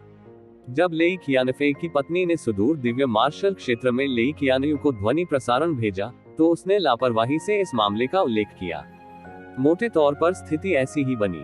दिव्य मार्शल क्षेत्र की प्रतिक्रिया की कल्पना करना आसान है जब उन्हें पता चला कि ब्लैक सोल दिव्य संप्रदाय ने एक शाही लकड़ी की आत्मा पर कब्जा कर लिया है। लेकिन अप्रत्याशित रूप से जब तक दिव्य मार्शल क्षेत्र को मामले का पता चला, उस शाही लकड़ी की आत्मा को सर यून ने ले लिया था। फिलहाल उस शाही लकड़ी की आत्मा को पुनः प्राप्त करने के कार्य को ब्लैक द्वारा प्रमुख महत्व का मामला माना जा रहा है। आत्मा दिव्य संप्रदाय। यदि ब्लैक सोल डिवाइन संप्रदाय अंत में सफल होने में विफल रहता है, तो इसमें कोई संदेह नहीं है कि डिवाइन मार्शल संप्रदाय उग्र हो जाएगा। वे किसी को व्यक्तिगत रूप से डाकिया क्षेत्र में आने के लिए भी भेज सकते हैं। वे इसे ढूंढना भूल सकते हैं, अभी या कभी भी। यू चेन ने धीरे से अपने हाथ भींच लिए, मानो मैं दिव्य मार्शल क्षेत्र के बारे में बकवास करता हूँ। भले ही उन्हें स्वयं स्वर्गीय राजा द्वारा संरक्षित किया गया हो, फिर भी मैं पूरे ब्लैक सोल डिवाइन संप्रदाय को खून से रंग दूंगा। अभी आपने कहा था कि आपके पास मुझे डाकिया क्षेत्र से बाहर भेजने का एक तरीका है। उस स्थिति में क्या आपके पास मुझे स्वर्गीय रहस्य क्षेत्र में भेजने का कोई तरीका है? यू चेन ने पूछा। स्वर्गीय रहस्य क्षेत्र? जी रुयान ने आश्चर्यचकित स्वर में कहा। सर, क्या ऐसा हो सकता है कि आप वहां कुछ जानकारी लेने या कुछ खोजने के लिए जाना चाहते हो? यदि संभव हो तो क्या आप रुयान को पहले इसके बारे में बता सकते हैं? ब्लैक फेदर मर्चेंट गिल्ड का सबसे मजबूत पक्ष इसकी जानकारी एकत्र करने की क्षमता है। शायद रुयान आपको दूर स्थित स्वर्गीय रहस्य क्षेत्र में जाने के बिना इसे प्राप्त करने में आपकी मदद करने में सक्षम हो सकता है। यू चेन ने थोड़ा झिझकते हुए कहा, मैं एक दिव्य 9 सितारा बुद्ध जेड और एक अमर सम्राट ग्रास ढूंढना चाहता हूँ। उद्धरण चिन्ह ... उद्धरण चिन्ह। जी रुयान के चेहरे पर एक चौंका देने वाली अभिव्यक्ति दिखाई दी, लेकिन जो बात युनचे को अप्रत्याशित लगी वह ये थी कि उसने सीधे तौर पर यह संभव है कि तर्ज पर कुछ भी नहीं कहा, बल्कि थोड़ी देर चुप रहने के बाद वास्तविक उत्तर दिया। रुयान उन 2 दुर्लभ चीजों को खोजने की कोशिश करेगा, लेकिन वास्तव में उन्हें खोजने की संभावना लगभग नगण्य है। यदि मैं कोई परिणाम प्राप्त करने में विफल रहता हूँ, तो निश्चित रूप से स्वर्गीय रहस्य क्षेत्र में जाना सबसे अच्छा विकल्प होगा। हालांकि चूंकि आप ऐसी चीजों की तलाश कर रहे हैं, तो आपको निश्चित रूप से ब्लैक सोल डिवाइन सेक्स से जीवित वापस लौटने की जरूरत है। रुयान को अभी भी उम्मीद है कि सर अधिक उचित हो सकते हैं और समझ सकते हैं कि कब पीछे हटना है। क्या स्वर्गीय रहस्य क्षेत्र सचमुच इतना रहस्यमय स्थान है? यू चेन ने अपनी भौहें सिकोड़ ली। उस बूढ़े व्यक्ति ने उसे पहले बताया था कि एक बार जब वह स्वर्गीय रहस्य क्षेत्र में पहुंच जाएगा, तो वह निश्चित रूप से तब तक निराश नहीं लौटेगा जब तक उसके पास पर्याप्त गहरे पत्थर होंगे। जी रुयान ने कहा, स्वर्गीय रहस्य क्षेत्र में स्वर्ग का रहस्य बिल्कुल भी अतिशयोक्ति नहीं है। यह एकमात्र तारा क्षेत्र भी है जो सभी राजा क्षेत्रों द्वारा विशेष रूप से पूजनीय है। मुझे मत बताओ कि इसके निवासी वास्तव में स्वर्ग के रहस्यों को देख सकते हैं। यू चेन ने अपने होठों को थोड़ा मोड़ लिया। जी रुयान ने कहा, स्वर्गीय रहस्य क्षेत्र के इतिहास में की गई कई महान भविष्यवाणियां सच हो गई हैं। आपको चाहे जो भी जानकारी चाहिए, जब तक यह ऐसी कोई चीज नहीं है जो बुनियादी नैतिकता और नैतिकता का उल्लंघन करती है और वे जानकारी प्रदान करने के इच्छुक हैं, आपको एक सटीक और त्रुटि रहित परिणाम मिलेगा। किसी ने भी उन्हें ऐसी कोई जानकारी देते हुए नहीं सुना है जो बिल्कुल झूठी हो या वास्तविकता से भटकती हो। सर को उस गहन ईश्वर सम्मेलन के बारे में जरूर पता होगा जिसने पूरे ईश्वर क्षेत्र को चिंतित कर दिया है और जो 2 साल में आयोजित होने वाला है। स्वर्गीय रहस्य क्षेत्र भी इसके पीछे का कारण है। उद्धरण चिन्ह ... हम यू चे काफी हैरान था। स्वर्गीय रहस्य क्षेत्र के कारण? क्या ये स्वर्गीय रहस्य क्षेत्र द्वारा की गई किसी भविष्यवाणी के कारण हो सकता है? बिल्कुल। जी रुयान ने धीरे से सिर हिलाया। रुयान को जो पता है उसके अनुसार स्वर्गीय रहस्य क्षेत्र ने 10 साल पहले एक भविष्यवाणी जारी की थी कि 30 वर्षों के भीतर पूर्वी दिव्य क्षेत्र या यहाँ तक कि पूरे देव क्षेत्र पर एक बड़ी आपदा आने की अत्यधिक संभावना है। इसके अलावा यह आपदा अभूतपूर्व विनाश लेकर आती प्रतीत होती है। इस भविष्यवाणी के कारण चारों महान राजा क्षेत्रों ने पहले से ही तैयारी शुरू कर दी और इस तरह अचानक ही भव्य आयोजन की योजना बनाई गई। इसके अलावा प्रोफाउंड गॉड कन्वेंशन का तंत्र अतीत से बिल्कुल अलग होने वाला है। आयोजन का मुख्य उद्देश्य पूर्वी दिव्य क्षेत्र में सर्वश्रेष्ठ योग्यता वाले 1000 युवा चिकित्सकों का चयन करना है और फिर बड़ी आपदा से निपटने के लिए उन्हें तेजी से बढ़ने में मदद करने के लिए शाश्वत स्वर्ग मोती की सारी ऊर्जा का उपयोग करना है। भविष्य में इसके आने की संभावना है। हालांकि युन चेन ने अपरिवर्तित अभिव्यक्ति के साथ कहा, मैंने कभी भी स्वर्ग के रहस्य जैसी किसी चीज पर विश्वास नहीं किया है। इसके अलावा भविष्यवाणी में केवल संभावना का उल्लेख किया गया था। सच कहूं तो वे जानबूझकर अपने लिए रास्ता छोड़ने के लिए चीजों को रहस्यमय बना रहे हैं। इसके अलावा मुझे इस भविष्यवाणी के बारे में तब भी सुनने को नहीं मिला जब मैं एक मध्य तारा क्षेत्र में रह रहा था, जो कि डाकिया क्षेत्र से भी उच्च स्तर का स्थान था। तो आपको इसके बारे में कैसे पता चला? 2 शब्द महान आपदा निश्चित रूप से लोगों के बीच भारी दहशत का कारण बनेंगे और इस प्रकार भविष्यवाणी को गुप्त रखना आवश्यक था। हालांकि इस बार का गहरा ईश्वर सम्मेलन बहुत असामान्य है और वास्तव में हर जगह का एक अनुमान है जो बहुत ज्यादा नहीं है, मूल भविष्यवाणी से बहुत दूर। हालांकि ब्लैक फेदर मर्चेंट गिल्ड के पास कम शक्ति है, हमारा खुफिया नेटवर्क बेहद विशाल है। चूंकि हम इतने सारे लोगों के संपर्क में आते हैं, गिल्ड की जानकारी एकत्र करने की क्षमता संभवतः आपके विचार से भी अधिक है।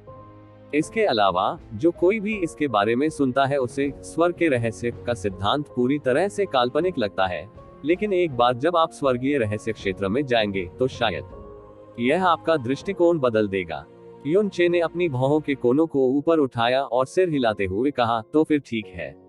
एक दिव्य 9 सितारा बुद्ध जेड और एक अमर सम्राट घास की तलाश में मेरी मदद करने के लिए मुझे आपके ब्लैक फेदर मर्चेंट गिल्ड की जानकारी इकट्ठा करने की क्षमता का उपयोग करने में परेशानी होगी।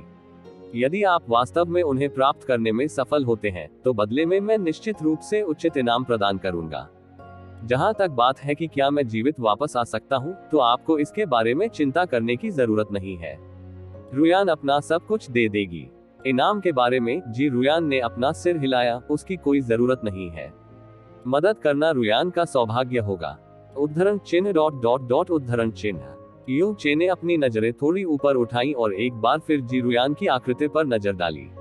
उनका स्वर स्पष्ट रूप से पहले की तुलना में थोड़ा नर्म हो गया था। मिस रुयान, आप पहले से ही जानती हैं कि मैं निचले दायरे से हूँ, अकेला हूँ और एक महत्वहीन व्यक्ति हूँ। चूंकि मेरे पास ब्लैक फेदर मर्चेंट गिल्ड की सहायता करने का कोई साधन नहीं है, फिर भी आप मेरी मदद क्यों करना चाहते हैं? जी रुयान ने एक उथली मुस्कान प्रकट की, क्योंकि यह ब्लैक सोल डिवाइन संप्रदाय है जिसके अस्तित्व से रुयान सबसे अधिक नफरत करता है, जिससे श्रीमान आपके जीवन के जोखिम पर भी निपटना चाहते हैं। इसके अलावा रुयान भी आपके नैतिक और धार्मिक स्वभाव की बेहद प्रशंसा करता है। नैतिक, न्यायपरायण। यू चे हवा में उड़ने से पहले आत्म उपहास में हंसा। जैसा कि मैंने कहा, मैं ऐसा इसलिए कर रहा हूँ क्योंकि मुझ पर कर्ज है जिसे मुझे किसी भी कीमत पर वापस करना होगा। जब तक उसकी आवाज खत्म हुई, युन चे की आकृति रात के पर्दे के भीतर गायब हो गई थी। योजक चिन्ह। डाकिया शहर के पूर्व में घुमावदार पहाड़ देखे जा सकते थे जिनका कोई अंत नहीं था, यहाँ तक कि ऊपर से आकाश में देखने पर भी। जहाँ तक आंखों से देखना संभव था, पूरी पर्वत श्रृंखला गहरे भूरे कोहरे से घिरी हुई थी, जिससे वह बहुत भयानक दिखाई दे रही थी।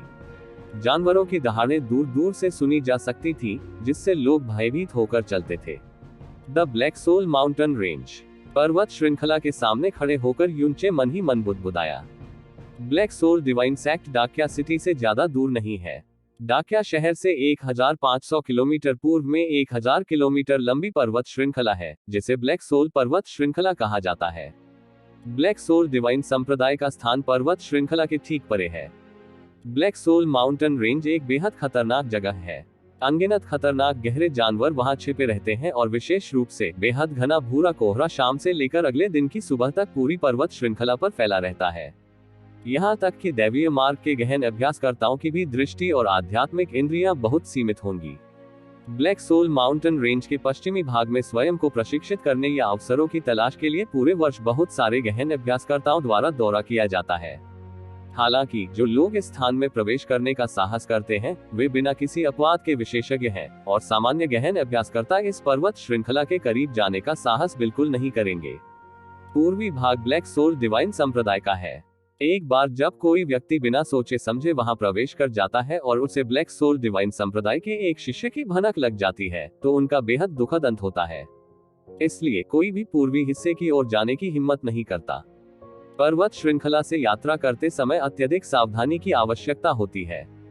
ब्लैक सोल माउंटेन रेंज के बारे में जी रुयान ने उन्हें ये जानकारी दी थी। विशाल ब्लैक सोल डिवाइन संप्रदाय के सामने यूचे का अस्तित्व किसी पहाड़ के नीचे टूटे हुए पत्थर की तरह नगण्य था। उसके लिए इससे आमने सामने की टक्कर लेना बिल्कुल असंभव था, लेकिन उसके पास ऐसी चीजें भी थी जिन पर वह ऐसी स्थिति में भरोसा कर सकता था। ब्लैक सोल डिवाइन सेक्ट, इस तुच्छ व्यक्ति के क्रोध का अनुभव करने के लिए तैयार हो जाओ। युन चे ने धीमी आवाज में कहा, अपने दांत पीस लिए। युन चे आसमान से नीचे उतरे और ब्लैक सोल पर्वत श्रृंखला में कदम रखा। भले ही वह संप्रदाय के प्रति अत्यधिक घृणा रखता था, फिर भी वह उस चीज की कठिनाई और गंभीरता को जानता था जिसे वह करने की योजना बना रहा था, और उसे अपने लक्ष्य को पूरा करने में बहुत सावधान रहने की आवश्यकता थी। थोड़ी सी लापरवाही उसकी बर्बादी का कारण बन सकती है। कम से कम अब उसे आसपास के परिवेश की अच्छी खासी समझ हो गई थी, इसलिए वह खतरनाक स्थिति में अपने लाभ के लिए उस ज्ञान का उपयोग कर सकता था और बच सकता था। चूंकि दिन का समय था, ब्लैक सोल पर्वत श्रृंखला में कोई घना कोहरा नहीं देखा जा सकता था, लेकिन उस जगह पर कदम रखते ही उसे एक भयानक एहसास स्पष्ट रूप से महसूस हुआ। युन चे ने सीधे पर्वत श्रृंखला की गहराई तक अपना रास्ता बना लिया। यहाँ विभिन्न आभाओं वाले और विभिन्न प्रकार के परिधानों में गहन अभ्यासी हर जगह देखे जा सकते थे। जैसा कि जी रुयान ने कहा था, जिन लोगों ने ब्लैक सोल माउंटेन रेंज में प्रवेश करने का साहस किया, वे सामान्य गहन अभ्यासी के अलावा कुछ भी नहीं थे। युन चे जिन लोगों से मिला उनमें से किसी का भी साधना स्तर दिव्य आत्मा क्षेत्र से कम नहीं था। वह कभी कभी दैवीय क्लेश क्षेत्र के विशेषज्ञों से भी मिलते थे। इसके अलावा इन सभी लोगों के साथी भी थे और ऐसे भी लोग थे जिन्होंने बड़े समूह बना रखे थे। वह ऐसे किसी व्यक्ति से नहीं मिला जो उसके जैसा अकेला हो। हालांकि वह अभी भी पर्वत श्रृंखला के परिधीय क्षेत्र में था, लेकिन चारों ओर घूम रहे गहरे जानवर मनुष्यों की तुलना में कहीं अधिक भीड़ में थे। हे लिन से रॉयल वुड स्पिरिट और प्राप्त करने के बाद युन चे की दृष्टि, श्रवण और गंध की भावना पहले की तुलना में बहुत बेहतर हो गई थी। यहाँ तक कि वह पेड़ पौधों की सांसों को भी स्पष्ट रूप से महसूस कर सकता था। इसके अलावा वह अपनी दृष्टि के क्षेत्र में सभी फूलों, पौधों और पेड़ों के नाम और विशेषताओं को अतुलनीय सटीकता के साथ बता सकता था, एक भी चीज को पहचानने में असफल हुए बिना। गहरे जानवरों की आभा से बचते हुए यू चे ने स्थिर गति से ब्लैक सोल पर्वत श्रृंखला की गहराई में जाते हुए आसपास के परिदृश्य को देखा। जैसे जैसे वह कदम दर कदम ब्लैक सोल डिवाइन संप्रदाय के करीब आता गया, उसकी आंखों का नजारा भी धीरे धीरे उदास और निर्दयी होता गया। अचानक उसकी भौहों के कोने थोड़े ऊपर उठे। हिस, उसके दाहिनी ओर सूखे पेड़ की दरार से अचानक एक काली धारीदार सांप बाहर निकल आया। उसी समय बाईं ओर से एक और समान आभा महसूस की जा सकती थी, जो सही समय पर हमला शुरू करने की प्रतीक्षा कर रही थी। यू चे ने बिजली की गति से अपना हाथ बढ़ाया और काली धारी वाले सांप को उसके शरीर के सबसे कमजोर स्थान पर पकड़ लिया। थोड़ी गहरी ऊर्जा बाहर निकली और झटके से उसके आंतरिक अंग टूट गए। उसी क्षण दूसरा काली धारी वाला सांप बिजली की तरह उसकी गर्दन की ओर झपटा। अपनी पीठ देखो। जैसे ही आवाज उसके कानों तक पहुंची, तभी एक जेड तलवार बहुत तेज गति से उड़ती हुई आई और हवा में काले धारीदार सांप को अतुलनीय सटीकता के साथ भेद गई। बाद में तलवार खूबसूरती से हवा में घूम गई और ठंडी तलवार की आभा छोड़ते हुए वापस उड़ गई। काले धारीदार सांप का काला खून बह निकला और वह अब दो हिस्सों में कट गया और तुरंत उसके संपर्क में आने वाली सभी घास और पेड़ों को काला कर दिया, जो देखने में एक भयानक दृश्य था। यू चे, जिसने सांप को मारा था, वह स्याही के रंग का लबादा पहने हुए एक छोटा और पतला आदमी था। उसके साथ एक बड़ा और लंबा आदमी था जिसने एक जैसी पोशाक पहनी हुई थी और एक युवा महिला थी जो स्पष्ट रूप से अन्य दो की तुलना में बहुत छोटी थी। आभा से देखते हुए जिस छोटे और पतले आदमी ने उसे बचाया था, उसका साधना स्तर उससे थोड़ा अधिक था और उसे दिव्य आत्मा क्षेत्र के तीसरे स्तर पर होना चाहिए। वह बड़ा और लंबा आदमी उससे भी अधिक ताकतवर था और पहले ही दिव्य आत्मा क्षेत्र के 5वें स्तर तक पहुंच चुका होगा। जहां तक महिला की बात है, उसे स्पष्ट रूप से दो पुरुषों द्वारा संरक्षित किया जा रहा था और उसकी गहन शक्ति केवल दिव्य उत्पत्ति क्षेत्र के मध्य चरण में थी। जाहिर तौर पर तीनों एक ही संप्रदाय के थे और देखने से लगता है कि वे मुख्य रूप से तलवार चलाने का अभ्यास करते होंगे। भाई, क्या तुम ठीक हो?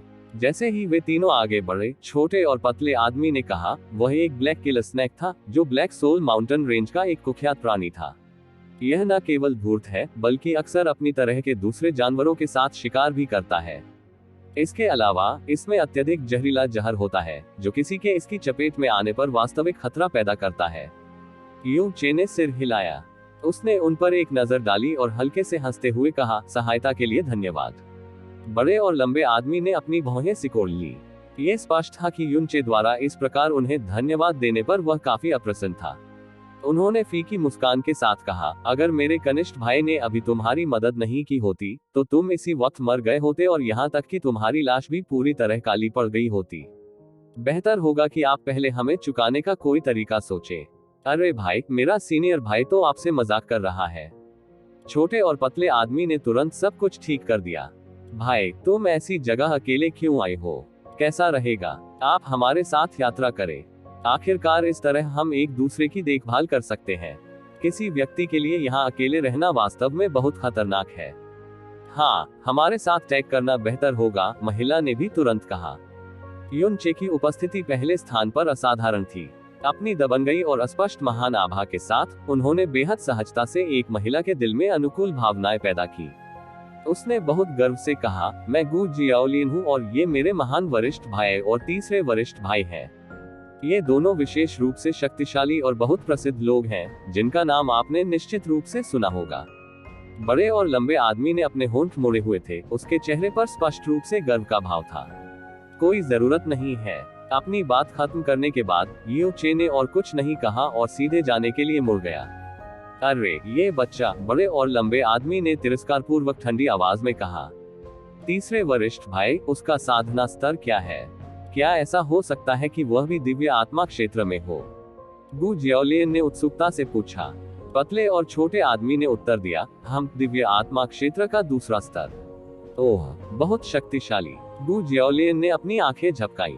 इसके अलावा मुझे लगता है कि उसकी उम्र लगभग मेरे जितनी ही होनी चाहिए, या उससे भी कम। वह कैसे संभव है? बड़े और लंबे आदमी ने अपने होंठ भींच लिए। यहाँ तक कि ब्लैक सोल डिवाइन संप्रदाय में भी ऐसा कोई नहीं है जो लगभग 30 साल की उम्र में दिव्य आत्मा क्षेत्र तक पहुँच गया हो, तो वह ऐसी सफलता कैसे प्राप्त कर सकता है? लेकिन अगर उसकी उम्र 60 से कम है तो वह निश्चित ही जीनियस कहलाएगा। यह अफसोस की बात है कि वह एक मूर्ख है जिसने वास्तव में अकेले ब्लैक सोल माउंटेन रेंज में आने का साहस किया। हो सकता है कि यह उनका पहली बार यहाँ आना हो, क्योंकि दूसरी बार यहाँ आने के लिए वह बिल्कुल भी जीवित नहीं होंगे। महान वरिष्ठ भाई, गु जियाओलिन डर से उछल पड़ा और तुरंत बोला, ऐसी बातें मत कहो। वह हमें सुन सकता है। तो क्या हुआ? महान वरिष्ठ भाई तिरस्कार में ठंडे भाव से मुस्कुराए। इससे कोई फर्क नहीं पड़ता कि वह मेरी बातें सुनता है या नहीं, मैं फिर भी उसे बेवकूफ ही कहूंगा। जब वे बात कर रहे थे तो उनकी दृष्टि के सामने दो हटे कट्टे आदमी आए, जिन्होंने एक जैसे काले कपड़े पहने हुए थे। दो काले वस्त्रधारी व्यक्तियों की आभा को महसूस करके उन दोनों के दिलों में सिहरन महसूस हुई। बड़े और लंबे आदमी के चेहरे पर ठंडी मुस्कान भी तुरंत गायब हो गई। काले वस्त्र पहने दो व्यक्तियों के शरीर दिव्य आत्मा क्षेत्र के अंतिम चरण की आभा छोड़ रहे थे। काले वस्त्र पहने दो व्यक्तियों ने भी उसी समय उनकी ओर देखा। उनकी गति तुरंत धीमी हो गई, जिसके बाद दोनों व्यक्तियों ने एक दूसरे पर नजरें डाली और वास्तव में जिस दिशा में वे जा रहे थे उसे बदल दिया। वे सीधे तीनों की ओर चले गए। उनकी निगाहें गु जियाओलिन के शरीर पर टिकी थीं। जब उसने उनकी निगाहों को महसूस किया तो दुबले पतले और छोटे कद के आदमी ने घबराई हुई आवाज में कहा, इनके इरादे अच्छे नहीं लगते। चलो जल्दी से यहाँ से निकलो, इसे पकड़ो। जैसे ही वे पीछे मुड़े, एक तेज आवाज उनके कानों के पास गूंजी, जिससे उनका पूरा शरीर कांपने लगा। उनमें अब उतावलेपन से काम करने की हिम्मत नहीं रही। तीनों धीरे धीरे घूमे और छोटे और पतले आदमी ने अभिवादन किया। यह विनम्र व्यक्ति जैद तलवार संप्रदाय का लुओम्यू है। क्या मैं पूछ सकता हूँ कि दोनों वरिष्ठों ने हमारे लिए क्या सलाह दी है? जैद तलवार संप्रदाय, आखिर ये बला है क्या? दाहिनी ओर काले कपड़े पहने व्यक्ति ने पूछा। हा, जैसे हम इसके बारे में बकवास करते हैं। वैसे भी हमारे ब्लैक सोल डिवाइन संप्रदाय की नजर में ये कुछ भी नहीं है। हम केवल मनोरंजक चीजों की परवाह करते हैं। बाईं ओर काला वस्त्रधारी व्यक्ति बेतहाशा हंसा। ब्लैक सोल डिवाइन सेक्ट, इन 4 शब्दों से तीनों लोगों को दिल में बहुत सदमा लगा। इसी समय आखिरकार उनकी नजर अपने शरीर पर काले सांप के निशानों पर पड़ी। बड़े और लंबे आदमी ने कांपती आवाज में कहा, तो वरिष्ठ लोग वास्तव में ब्लैक सोल डिवाइन संप्रदाय से हैं। क्या दोनों वरिष्ठों के पास हमारे लिए कुछ निर्देश है? निर्देश? हम्फ। दाहिनी ओर काले कपड़े पहने आदमी का चेहरा अचानक काला पड़ गया। तुम में निश्चित रूप से कुछ बड़ी हिम्मत है। आपने वास्तव में हमारे ब्लैक सोल डिवाइन संप्रदाय के क्षेत्र में अतिक्रमण करने का साहस किया। क्या ऐसा हो सकता है कि आप नहीं जानते कि संपूर्ण ब्लैक सोल माउंटेन रेंज हमारे संप्रदाय का क्षेत्र है? उसके बारे में पतले और छोटे आदमी ने हड़बड़ाहट में कहा। जूनियर बिल्कुल ऐसा करने की हिम्मत नहीं करेगा। बस जहां तक जूनियर को पता है, ये ब्लैक सोल माउंटेन का पूर्वी हिस्सा है जो सीनियर के सम्मानित संप्रदाय का है, न कि पश्चिमी हिस्सा। उद्धरण चिन्ह, बकवास, काले लिबास वाले आदमी ने क्रोधित स्वर में कहा। चूंकि इसे ब्लैक सोल माउंटेन कहा जाता है, ये स्वाभाविक रूप से हमारे ब्लैक सोल डिवाइन संप्रदाय का कब्जा है। आप लोगों ने न केवल हमारे क्षेत्र में अतिक्रमण किया, बल्कि आपने हमारे साथ झगड़ा करने की भी हिम्मत की। हो खैर, चलो इसे भूल जाओ। हमारा ब्लैक सोल डिवाइन संप्रदाय आखिरकार डाकिया क्षेत्र में शासक संप्रदाय है, इसलिए हमसे उदार होने की उम्मीद की जाती है। हम आप अज्ञानी कनिष्ठों के स्तर तक नहीं गिरेंगे। तीनों के मन में खुशी महसूस हुई। वे धन्यवाद कहने ही वाले थे कि उन्होंने देखा कि वह व्यक्ति गु जियाओलियन की ओर अपनी उंगली उठा रहा है। उन्होंने अपने चेहरे पर घृणित और भद्दी मुस्कान के साथ कहा, जब तक हमें इस युवा लड़की के साथ कुछ मजा करने का मौका मिलेगा, हम बीती बातों को भुला देंगे और हमारे क्षेत्र में अतिक्रमण करने के आपके अपराध को माफ कर देंगे। अगर हम मौज मस्ती करने के बाद पर्याप्त रूप से प्रसन्न महसूस करते हैं, तो हम आपको एक बड़ा इनाम भी दे सकते हैं। हा हा हा हा। दो वरिष्ठ भाइयों की अभिव्यक्ति अचानक बदल गई, जबकि गु जियाओलियन का चेहरा एक पल में भयानक रूप से पीला पड़ गया। वह अचानक उन दोनों के पीछे आ गई और डरी हुई और कांपती आवाज में बोली, मैं नहीं चाहती। उद्धरण चिन्ह। बड़े भाई, छोटे और पतले आदमी ने अपने हाथ भींच लिए। दांत पीसते हुए, ध्वनि संचारित करते हुए उसका पूरा शरीर कांप उठा। बड़े भाई, वे बहुत दूर तक जा रहे हैं। चलो अपनी पूरी ताकत से उनका सामना करें। बिल्कुल नहीं। क्या तुम मरना चाहते हो? बड़े और लंबे आदमी ने तुरंत उत्तर दिया। वे ब्लैक सोल डिवाइन संप्रदाय से हैं। वह ब्लैक सोल डिवाइन सेक्ट है, आप जानते हैं। इसके अलावा उन दोनों के पास इतनी गहरी ताकत है, इसलिए ब्लैक सोल डिवाइन संप्रदाय में उनकी कम पहचान होने का कोई रास्ता नहीं है। चाहे कुछ भी हो, हम आवेगी नहीं हो सकते। बड़े भाई, बचा लो, मुझे बचा लो, गु जियाओलियन ने याचना भरे स्वर में कहा। जूनियर सिस्टर जियाओलियन, महान वरिष्ठ भाई की भौहों के कोने हिल गए। वे ब्लैक सोल डिवाइन संप्रदाय के वरिष्ठ हैं। तो हम केवल आपको इस पीड़ा से गुजरने पर मजबूर कर सकते हैं, नहीं तो हम तीनों मर जाएंगे। महान वरिष्ठ भाई, गु जियाओलियन तुरंत अचंभे में पड़ गया। उसका चेहरा चादर की तरह सफेद हो गया था। जो उसने अभी सुना था उस पर विश्वास नहीं कर पा रही थी। हा हा हा हा, मुझे लगता है कि आप लोग कम से कम समझदार हैं। जल्दी करो और यहाँ से दफा हो जाओ, या फिर आप भी इस मौज मस्ती में शामिल होना चाहते हैं? नहीं नहीं, हम तुरंत यहाँ से खो जाएंगे, हम तुरंत खो जाएंगे। दफा हो जाओ। शब्द सुनकर महान वरिष्ठ भाई को न केवल अपमानित महसूस नहीं हुआ, बल्कि ऐसा लगा जैसे वे स्वर्ग से उनके पास आ रहे हो। उसने उस छोटे और पतले आदमी को पकड़ लिया और उसे जबरन पीछे की ओर खींचते हुए वहां से निकल गया। उद्धरण चिन्ह डॉट डॉट डॉट उद्धरण चिन्ह।